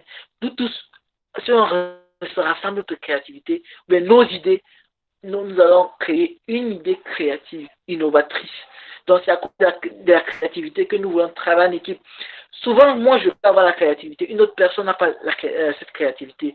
Toi, tu peux avoir la créativité et moi, je ne suis pas créatif à un moment donné. Donc, du coup, l'une des raisons pour créer les équipes, c'est à cause de cet élément de création, la créativité. Pourquoi l'équipe? Pour une meilleure direction. Quand nous travaillons en équipe, la direction devient un peu plus claire parce qu'avec les idées des autres personnes, ils apportent des idées qui peuvent rendre le projet ou bien la direction que nous prenons un peu plus clair parce que ce que moi je vois n'est pas nécessairement ce qu'ils voient. Prochain point, c'est que c'est pour l'usage, une meilleure usage des ressources. C'est pour ça que nous travaillons en équipe. Prochain point, c'est un grand engagement est désiré quand on travaille en équipe. Quand on travaille en équipe, les membres de l'équipe ont une part dans les résultats. Moi, par exemple, l'organisation, bon, l'entreprise que j'ai créée, je suis pas seul, j'étais avec certaines personnes. Et ces personnes-là, c'est membres de mon équipe et ils ont une part. Donc, ils ont les actions dans mon entreprise. Donc, c'est la raison pour laquelle on crée les équipes, parce qu'on sait qu'il y aura des membres et nous pour le fait qu'ils auront leur part dedans. Aucun individu, ça c'est le prochain point, aucun individu n'a suffisamment la connaissance de résoudre son problème. Donc souvent, on peut avoir des problèmes, on a besoin d'aide externe. Moi par exemple, je suis développeur Flutter. Je ne vous mens pas, je travaille sur un projet, j'ai des problèmes chaque jour. Et souvent, il faut que je pose des questions. Souvent, j'écris à des personnes, ouais, est-ce que tu peux m'aider? Je me rappelle, un temps, je travaille avec Firebase, je pense, et j'ai dû poser une question à Ezekias. Un autre jour, je suis allé sur Twitter. Il fallait que je tweete et j'ai tagué toute la communauté de développeurs que moi je connaissais qui pouvaient m'aider à résoudre mon problème. Donc, vous voyez un peu. Donc, aucun individu, ça c'est parce que je travaillais seul. Imaginez qu'on travaille en équipe. On pouvait trouver la solution à ce problème seulement. Donc, aucun individu ne trouve suffisamment la connaissance pour résoudre le problème qui fait face. Voilà. Entier. Si une équipe, c'est comme quelque chose qui est entier. Voilà. Et quand nous travaillons en entier, c'est plus grand que la somme des différentes parties. Donc, c'est pour ça qu'on en travaille à l'équipe. Pour être uni. Est-ce qu'on peut avancer au prochain point? Et le dernier point sur ça, c'est que quand nous travaillons ensemble, une équipe peut accomplir beaucoup plus. Voilà. Ici, nous parlons du team size. Le nombre de personnes qu'il peut y avoir dans notre équipe. Donc, souvent, on peut avoir 2 personnes dans l'équipe et ça varie entre 2 à 150. On peut même avoir beaucoup plus de personnes dans une équipe. Mais bon, les recherches indiquent que les meilleurs résultats sont nés quand il y a 6 à 7 personnes dans une équipe. Donc, si tu veux les meilleurs résultats, c'est entre 6 à 7 personnes par équipe. Le prochain point, s'il te plaît, Lucas. Voilà. Ça, c'est un checklist pour le développement d'une équipe. Donc, ça, ce sont les 6 éléments ou les 6 questions à poser concernant ton équipe. Bon, le premier d'abord, c'est les objectifs. Qu'est-ce qui constitue les succès pour nous dans une situation particulière? Le deuxième, c'est les rôles. Quelles sont nos attentes et qu'est-ce que nous attendons des uns et des autres? Troisième, c'est les règles. Quelles sont les accords? Bon, quelles sont nos ententes? Bon, quelles sont nos ententes quand nous prenons des décisions, ou bien l'éthique de travail, ou bien le suivi de travail, les relations? Comment est-ce que nous, en tant que leader, comment est-ce que nous gérons le conflit, les rumeurs, la confiance, les secrets, etc. Résultat, comment est-ce que nous déterminons la performance chaque jour? Les rewards, c'est-à-dire les rémunérations. Qu'est-ce qu'il y a pour nous en tant qu'individu ou bien collectivement? Est-ce que nous sommes d'accord avec? J'ai répété le liste. Le premier élément, c'est les buts. Qu'est-ce qui constitue le succès pour nous dans cette situation particulière? Le deuxième, les rôles. Quelles sont nos attentes et qu'est-ce que nous espérons des uns et des autres? Troisième, c'est les règles. Quelles sont les ententes que nous avons pendant les prises de décision et l'éthique de travail et le suivi de travail? Les relations, comment est-ce que nous gérons le conflit, les rumeurs, les secrets, la confiance, etc. Les résultats, comment nous déterminons la performance journalière, les rémunérations, qu'est-ce qu'il y a pour nous en tant qu'individu ou bien collectivement? Est-ce que nous sommes d'accord avec? Le prochain slide, s'il te plaît. Et ça m'amène à la fin de mon slide. Et bon, Il y a des questions que j'aimerais que nous voyions dans le chat. Nous sommes déjà à la fin. Désolé, j'ai pris beaucoup de temps. Ok. Ok. Je commence à partir de Kwame. Il y a déjà 25 minutes. Il dit quelles sont les choses auxquelles tout leader doit survivre. Voilà. Traoré dit la peur. Et moi, comme je disais tout à l'heure, c'est la peur. Et Traoré continue à dire qu'avec le leader, il n'y a pas de mauvaise réponse. Il transforme tout en opportunité. Et je suis d'accord avec. Donc, pour apporter éléments de réponse, moi je vais dire que un leader va survivre à beaucoup de choses. Il y aura des rumeurs, il y aura des malcompréhensions, il y aura souvent tu vas discuter avec les membres de ton équipe, souvent tu vas te fâcher à cause des comportements des autres personnes. Mais il y a une chose que tu dois garder en tête, c'est que un leader, c'est quelqu'un qui est courageux, qui n'a pas peur. Un leader, c'est quelqu'un qui est intègre. Tu ne dois pas te compromettre.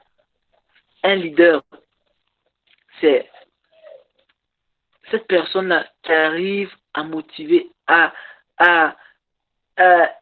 comment dirais-je, ton but, ton objectif, c'est le peuple.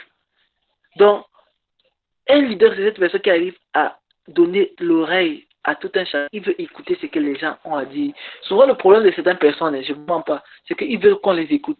Et si tu es ce genre de leader qui n'aime pas écouter les autres, là, il y a un problème. Donc, tu dois être ce genre de leader qui écoute ce que les autres ont à dire.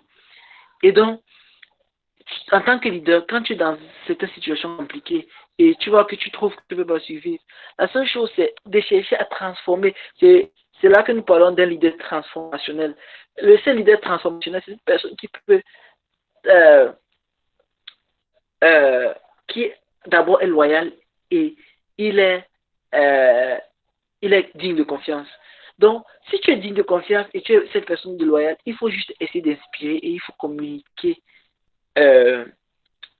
tes émotions avec ces personnes. Moi, je me dis qu'ils vont comprendre. Si tu regardes l'approche de leadership, je vais proposer que tu utilises l'approche peut-être soutenue. Là où, avec les membres de ton équipe, tu es amical, tu es ce genre de personnes qui peuvent apprendre.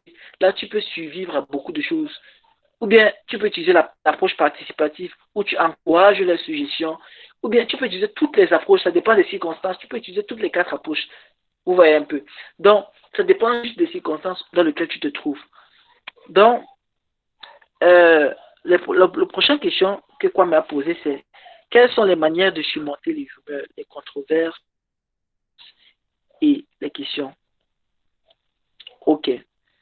Au fait, tu ne peux pas surmonter les questions. Tu ne peux pas échapper les questions. Tu ne peux pas échapper aux controverses et tu ne peux pas échapper les rumeurs. En tant que leader, je pense que nous devons passer par certaines étapes. C'est ces étapes-là qui nous façonnent, ce sont ces étapes-là qui nous préparent à affronter de plus grandes choses. Donc, imagine que tu es dans un cas où il y a une rumeur sur toi en tant que leader. Je pense que la meilleure chose, c'est de garder d'abord ton sang-froid. Ce n'est pas d'agir. De garder ton sang-froid, ne pas agir. Et la façon de te comporter, chaque action que tu poses, il y a les jeux qui te regardent. Et là, on va apprendre sur, je pense que j'ai oublié la personne, la personne, le leader, le modèle qu'il aime le plus, c'est un coach. Et le coach est posé. C'est quelqu'un qui garde son sang-froid. C'est parce que vis-à-vis de certaines situations, on attendait ce que le coach réponde, mais il n'a pas répondu. Donc, toi, en tant que leader, il y a des moments là où il y a des rumeurs où tu ne dois pas intervenir, même si ça te fait mal, même si il faut que ça va juste te faire mal, mais tu n'as pas l'intérêt de répondre. Pourquoi? Parce qu'il y a les jeux qui te voient, il y a des personnes qui veulent voir, oh, il faut qu'il fasse juste une petite erreur là, et puis on va le descendre. Tu vois un peu le genre. Donc, en tant que leader, la seule manière de surmonter les rumeurs, c'est juste de garder son sang-froid, d'être opposé et de faire ce que tu fais normalement. Si que tu es loyal, tu es intègre. Mon frère, ma brother, continue avec, avec ce que tu as commencé.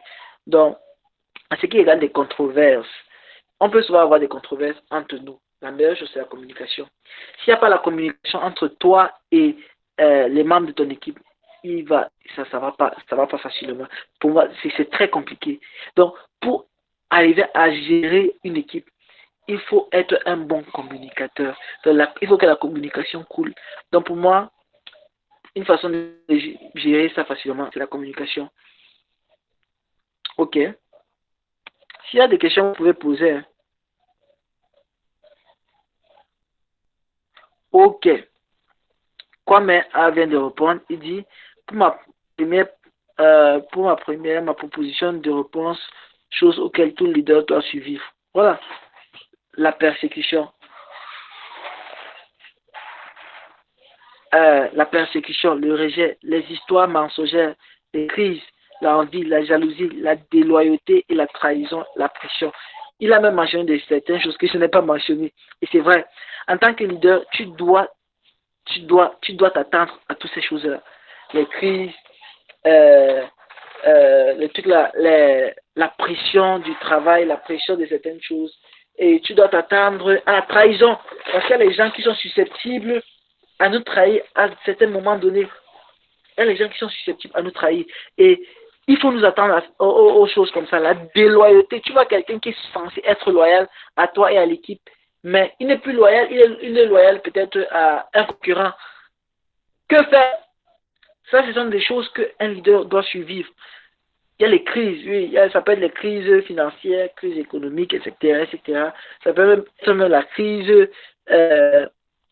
interne, une crise interne entre vous-même.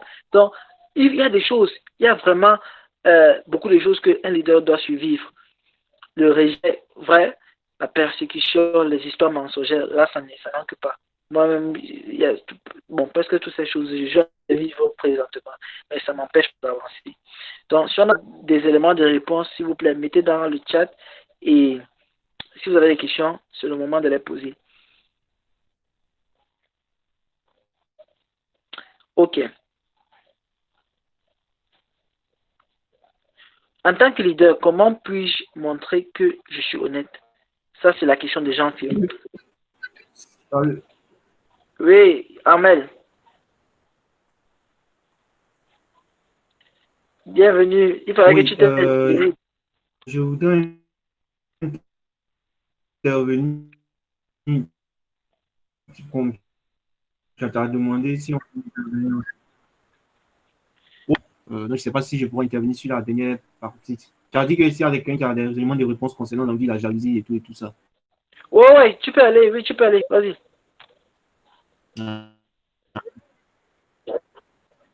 Ok.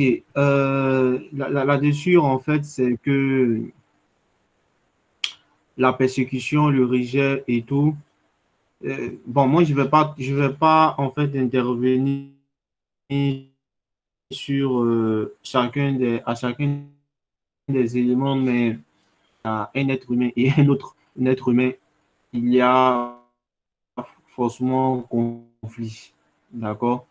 Et un leader, en fait, c'est quelqu'un qui est carrément différent du manager. Un leader, il fait pour montrer en fait aux autres. Hein. Il fait pour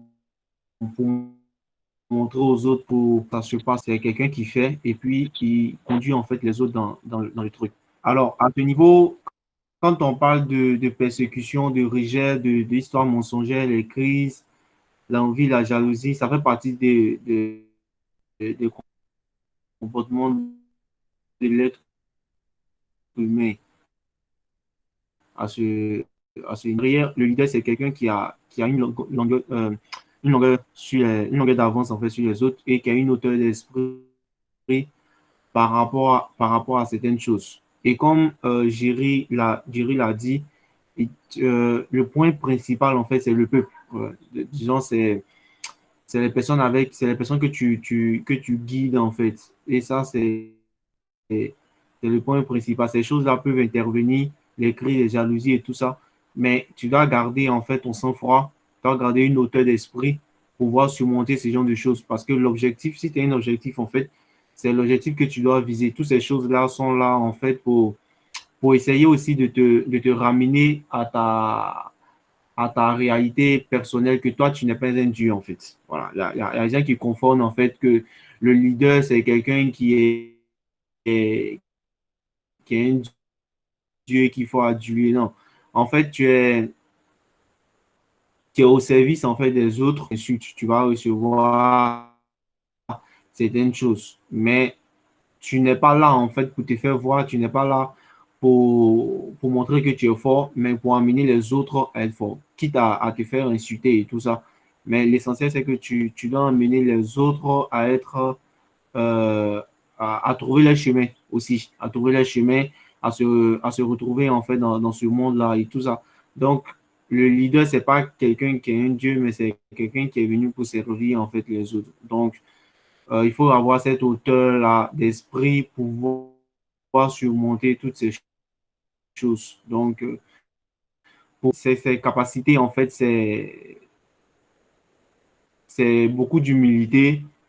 Tu es venu au service des autres et que ton objectif, c'est de permettre aux autres de trouver leur chemin. Donc, il faut vraiment se rabaisser et puis continuer à travailler, en fait, quoi. Voilà. Merci beaucoup, Yara. Il a mentionné quelque chose que je n'ai pas encore mentionné. Il a dit c'est cette personne qui sert les autres. Donc, si tu es un leader et tu n'arrives pas à servir d'autres personnes, c'est que tu n'es pas en train de faire ton travail en tant que leader. Sinon, ton travail, c'est alors d'être leader. C'est capable de servir les gens à qui tu travailles, membres de ton équipe, c'est leur servir eux. Ça, c'est d'abord ton rôle primaire en tant que leader. Et j'ai beaucoup aimé ces éléments de réponse. Et voilà. En tant que leader, comment puis-je montrer que je suis honnête? Ça, c'est la question de Jean-Philippe, il y a déjà 24 minutes. Au fait, tu n'as pas besoin de montrer que tu es honnête. Tes actions vont démontrer au public que non. Ce leader, non. Jean-Philippe, c'est un bon leader, il est honnête. C'est comme si vous voyez les chefs d'État, vous voyez comme au Cameroun. Il y a des gars qui disent non, non, non, non. Tel chef d'État là, il n'est pas honnête. Non, tel ministre n'est pas honnête. Pourquoi? Est-ce qu'il a besoin de sortir pour dire je suis honnête, je ne suis pas honnête? Non. C'est à partir de la façon de se comporter, en fonction des actes posés, qu'on peut déterminer si l'on est honnête ou pas. Donc, tu n'as pas besoin d'ouvrir ta bouche, limiter. Il faut être humble. Donc, il faut être humble. Il ne faut pas être du genre, non, tu montres à tout le monde, je suis comme ça. Tu dis, non, je suis. Donc, ta personnalité, il faut que ça se ressente dans ton comportement. Donc, tu as une personnalité. Et c'est cette personnalité que beaucoup plus les gens respectent. Voilà. Ok.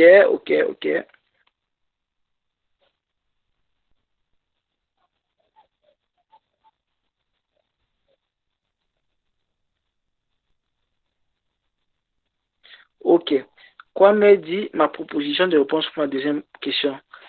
Les manières de surmonter les rumeurs, les controverses et les questions. Ne parlez jamais de l'objet de la controverse.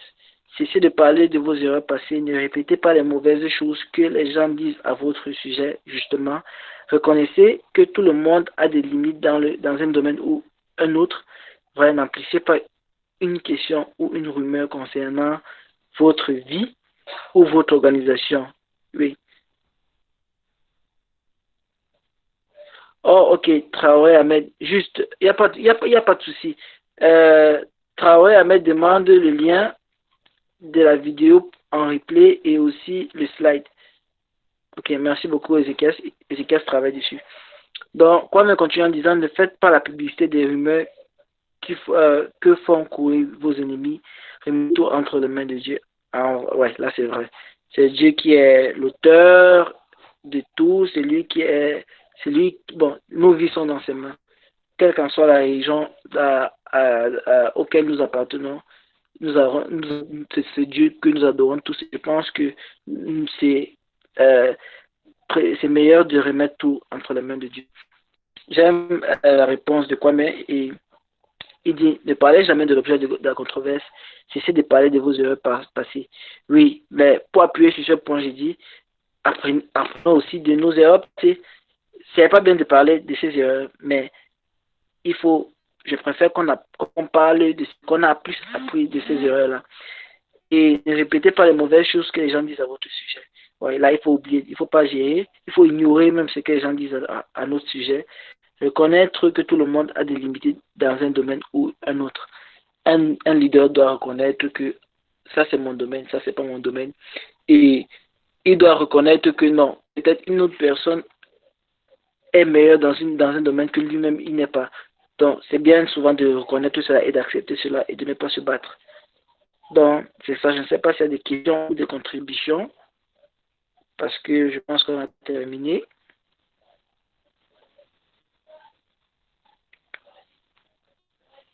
Ok, bon, moi j'ai terminé. Bon, merci beaucoup de plus. Merci à Amel et Ara pour la contribution. Merci beaucoup. Merci Ezekias pour l'opportunité de parler à la semaine de la technologie. Merci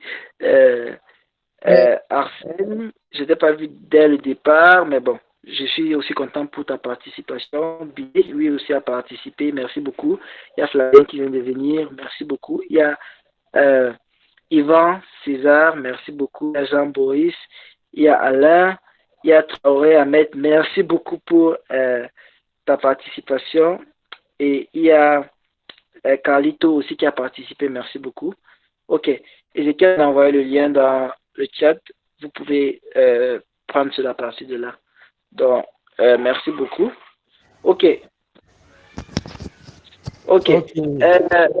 Attends un peu, quoi me pose question? Vas-y, quoi mais mais là tout le monde peut répondre. Moi déjà fini mon temps. Quoi mais tu peux poser ta question.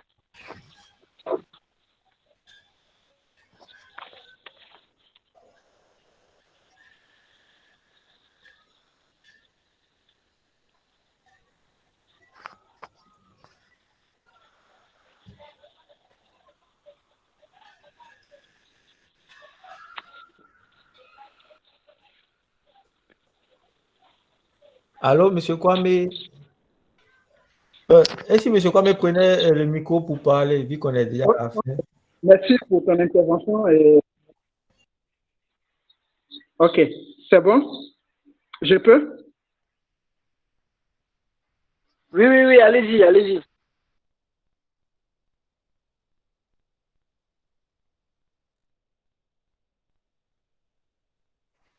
J'aimerais savoir si je peux poser la question. Oui, monsieur Kwame, allez-y. Ok, c'est que je t'ai pas connecté lorsque pour ma troisième question dont j'ai parlé des différents dangers. Voilà, les différents dangers liés à l'amertume chez un leader. J'avais un problème de connexion, mais je n'ai pas bien compris là. Je tiens d'abord à te féliciter. J'ai vraiment été touché par ton intervention. Et vraiment, je voulais que tu reviennes sur ma troisième question parce que c'est une question vraiment que je tiens à ça. Et les dangers liés à l'amertume chez un leader. Parce que généralement, en tant que leader, ça nous arrive. Donc, je voulais connaître si c'est possible que tu aies une idée sur les différents dangers liés à l'amertume chez un leader. Les autres aussi, vous pouvez me répondre, si possible.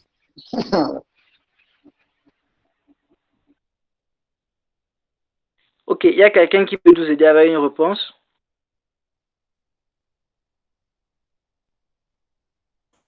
Moi, je n'ai pas entendu la fin de la question. Il dit. Je disais. Ouais. Voilà.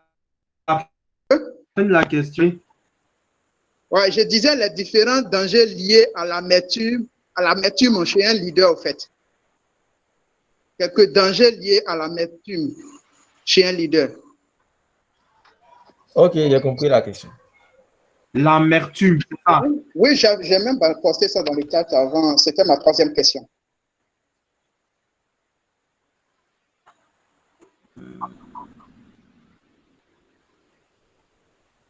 Ok, il y a quelqu'un qui essaie de répondre.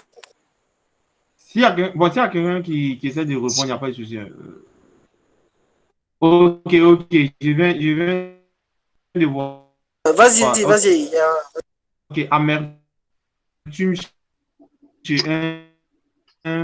chez un leader, en fait. un Les dangers, au sentiment fait. qui naît quand il y a la tristesse. Oui, les dangers, c'est-à-dire l'amertume, c'est quelque chose qui est un sentiment qui naît au niveau du leader quand il y a la tristesse, qui mélange à la tristesse, qui est mélangée à, à puis en fait derrière c'est que si tu te laisses guider, si tu te laisses guider en fait par tu te laisses guider en fait par ça, ton objectif en fait tu pourras pas en fait l'atteindre parce que ce sont des sentiments qui vont t'amener à te décourager, à abandonner en fait l'idéal auquel tu t'es accroché au début pour pouvoir euh, pour commencer, en fait, où tu en fait sur soi. Quand j'ai intervenu tout à l'heure, j'avais parlé de grandeur d'esprit, j'avais parlé de courage, en fait. Il y a ce truc-là, ce n'est pas tout le monde qui l'a, d'accord? Et quand tu ne l'as pas, c'est facile, en fait, de te faire descendre par ces ressentiments-là un peu partout, en fait. Donc, du coup, il va falloir que tu sois fort à ce niveau. Tu sois fort à ce niveau pour pouvoir, en fait, surmonter cette partie-là. Donc, tu vas mettre en péril d'abord l'objectif, ton objectif personnel d'abord en guidant, essayer de guider les autres. Tu vas mettre en mal la communauté parce que tu risques en fait avec cette tristesse-là, cette humiliation-là de prendre des décisions qui vont mettre en mal en fait la communauté et puis aussi envers les autres. Donc tu vas descendre en estime auprès des autres, mais plus tu auras un impact négatif en fait sur les autres parce que tu vas montrer un autre visage, tu vas essayer de, te- de mon- tu vas essayer en fait de montrer que tu es fort.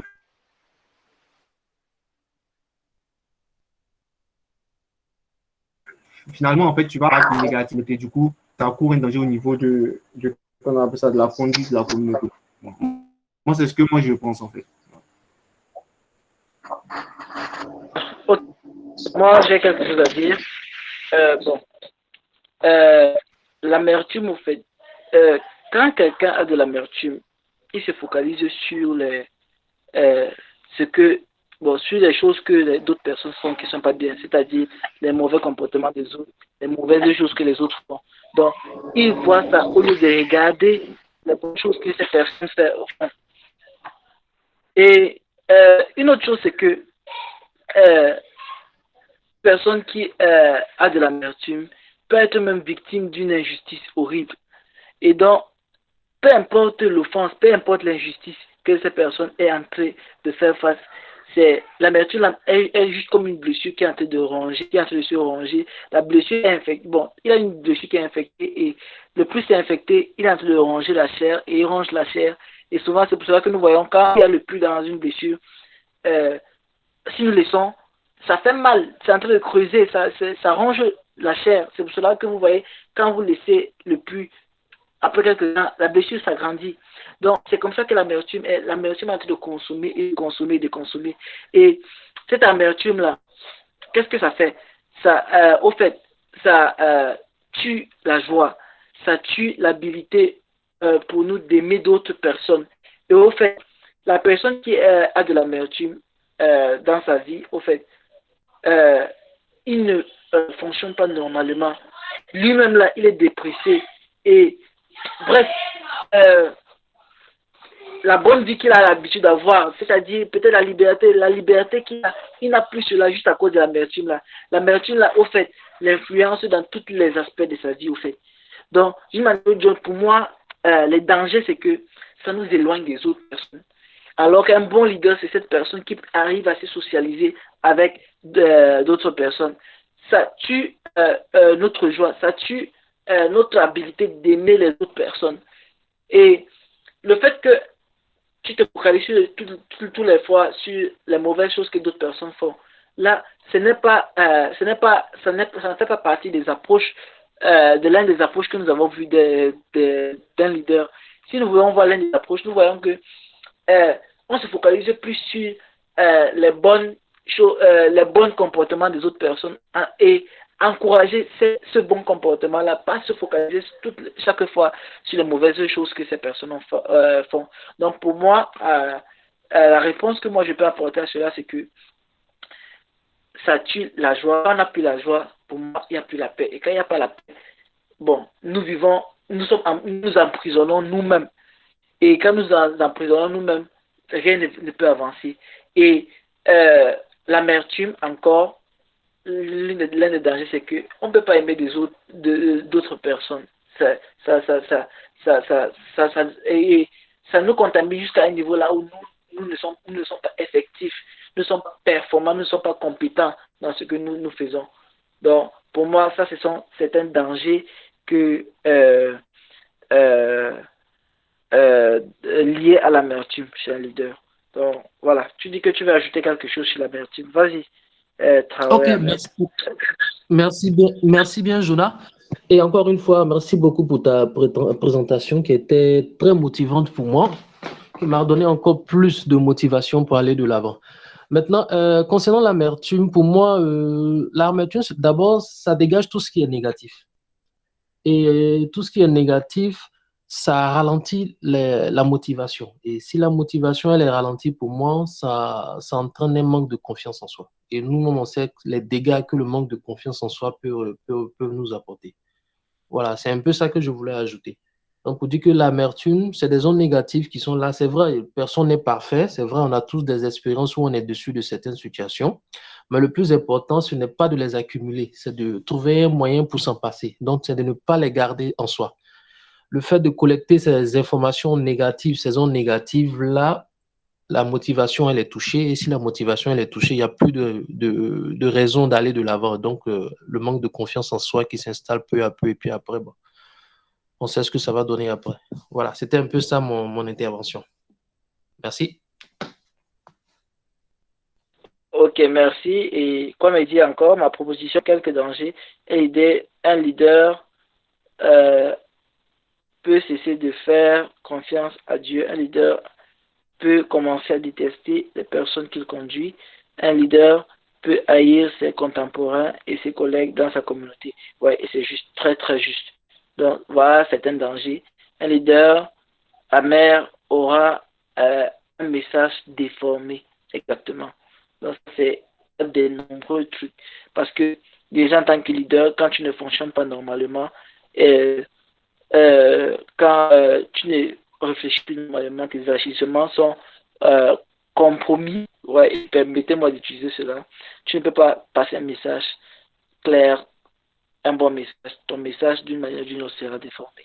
Donc, c'est ça. Je ne sais pas si tu as autre question, mais avant cela, j'aimerais remettre à Ézéchias, parce que je pense qu'il est déjà l'heure. Merci beaucoup. Ok, d'accord. Bon, moi, j'aimerais parler de l'amertume. Bon, sinon, moi, quand j'ai un problème souvent et puis j'arrive pas à trouver la solution, que ce soit l'amertume ou autre chose, j'essaie de trouver un temps où je m'isole, je me mets dans un endroit où je suis seul, il y a personne. Donc, je suis seul, je suis calme dans mon coin, puis je fais un examen de conscience. Donc, je me pose des questions, pourquoi c'est comme ci, pourquoi c'est comme ça. Donc, j'essaie de trouver des solutions à tout ce que j'ai comme problème. Si quelqu'un m'a fait quelque chose et ça m'a fait mal, je sais comment faire pour renouer avec cela, pour commencer par parler avec la personne, mais comment trouver des solutions s'il y a des problèmes de communication avec quelqu'un. Donc, j'essaie de trouver un endroit où je suis seul, je suis tranquille dans mon coin, puis je me pose des questions, histoire de trouver des réponses. Parce que souvent, les réponses aux questions qu'on se pose souvent sont à l'intérieur, mais on les cherche à l'extérieur. Donc, je trouve un endroit calme, je suis tranquille dans mon coin, j'essaie de trouver la solution. Tant que je n'ai pas trouvé la solution au problème, je ne vais pas vers ceux-là avec qui je ne suis pas en bon terme. Donc, j'essaie de trouver une solution et je vais vers ceux-là. Puis, je fais, comment on appelle ça même? Donc, je cause avec eux pour essayer de trouver un terrain d'entente. Mais ça ne sert à rien, genre, même si quelqu'un t'a fait du mal, c'est vrai, ça te fait mal, mais il faut trouver une solution pour aller de l'avant. Sinon, quand tu laisses le mal là, ça te ronge, ça te ronge, ça te ronge. Au final, c'est à toi-même que ça fait du mal. Donc, il faut essayer toujours de trouver une solution. À chaque fois, moi, je suis confronté à un problème. Je fais tout pour trouver une solution pour avancer. Parce que quand on laisse les problèmes, ça s'accumule, ça s'accumule. On fait du mal à soi-même. Ce n'est plus aux autres qu'on fait du mal, mais à soi-même. Et puis ça, ce n'est pas du tout. Ce n'est pas du tout bon pour un leader plutôt. Donc, voilà un peu ce que j'avais à dire. On a une session à 19h00 sur Firestore. Donc, ça sera un ensemble de tutos. Donc, on aura au moins 3 codes. Hein. Le présentateur, il a 3 codes dans 3 langages donnés qu'il va nous présenter. Et puis, chaque code met en valeur un aspect de Firestore. Donc, il va aussi faire un bref résumé de Firebase avant de commencer sur ce point-là. Donc, on se reprend à 19h00 pour cette session de formation. Et pour ceux qui ont demandé concernant la vidéo, ne vous inquiétez pas, ça sera disponible sur notre page YouTube. Tout ce qui a eu comme événement pour la semaine de la technologie, comme vous voyez, on enregistre. Donc, ça sera rediffusé sur notre page YouTube. Ne vous inquiétez pas, vous serez informés. Donc, si quelqu'un a quelque chose à dire, ou bien si on se dit à tout à l'heure à 19h, ou bien il y a des gens qui ont des questions, mais des choses à dire. Oui, c'est bon. Si c'est possible que je puisse au moins intervenir, c'est bon. Je pense Oui, allez-y. Alors, donc, je tiens d'abord à vous remercier, à vous féliciter et pour votre initiative. Déjà, c'est déjà très bien. Je vous suis. Au niveau de la Guinée aussi, on vous suit de près. Et je tiens vraiment à féliciter aussi l'intervenant. Les questions que je posais, c'est un peu comme ça parce que aussi, je suis aussi coach de leadership. Donc, j'essaie de te poser quelques questions pour aider un peu tout le monde. C'est dans ce cadre-là que j'ai posé beaucoup de questions à notre intervenant. C'est bien, c'est déjà très bien déjà. À travers ton intervention, ça m'a permis aussi d'apprendre beaucoup de choses. Et je pense qu'ensemble, on va pouvoir arriver, comme on l'a dit, et je tiens vraiment à vous féliciter. Et on sera là encore pour Firebase, je serai encore présent. Je pense que jusqu'à la fin de Google, je pense, de votre atelier, je serai là. Et je vois que le manager de GDG Bassam aussi est là, avec Amera. Donc, je tiens à vous remercier au nom de notre communauté GDG Ratoma, au niveau de la Guinée. On vous suit de près et on sera toujours disponible. Voilà. Si aussi, à la longue, si vous voulez organiser, je peux aussi vous proposer des speakers. Voilà. Parce que l'un de mes co-organisateurs, Chep Greff, aussi intervient en français. Donc, je pense qu'on est ensemble. Voilà. Donc, c'était pour vous féliciter, vous encourager avec les problèmes de connexion Internet. Et pourquoi j'ai un peu souligné les crises. Actuellement, nous sommes dans une période de crise. C'est ce qui aujourd'hui a amené tous les leaders à penser comme ça, à organiser ces différentes formations en ligne. Donc, c'est déjà à féliciter. Je félicite aussi l'équipe de GDG de la Côte d'Ivoire, GDG Bassam et les DSC. Donc, c'était le mot que j'avais à dire. Que Dieu bénisse tout le monde et à très bientôt. Merci. Ok, merci beaucoup. Je crois qu'on doit se recontacter parce qu'on a d'autres événements qui arrivent et on va s'associer avec le JDJ Ratomba de la Guinée, puis on va faire ça ensemble. Je crois qu'on va se prendre en offre. Sans plus tarder, bon, comme on se revoit à 19h00, je crois qu'on va se dire à tout à l'heure. Donc, 40 minutes de pause. Donc, j'arrête l'enregistrement.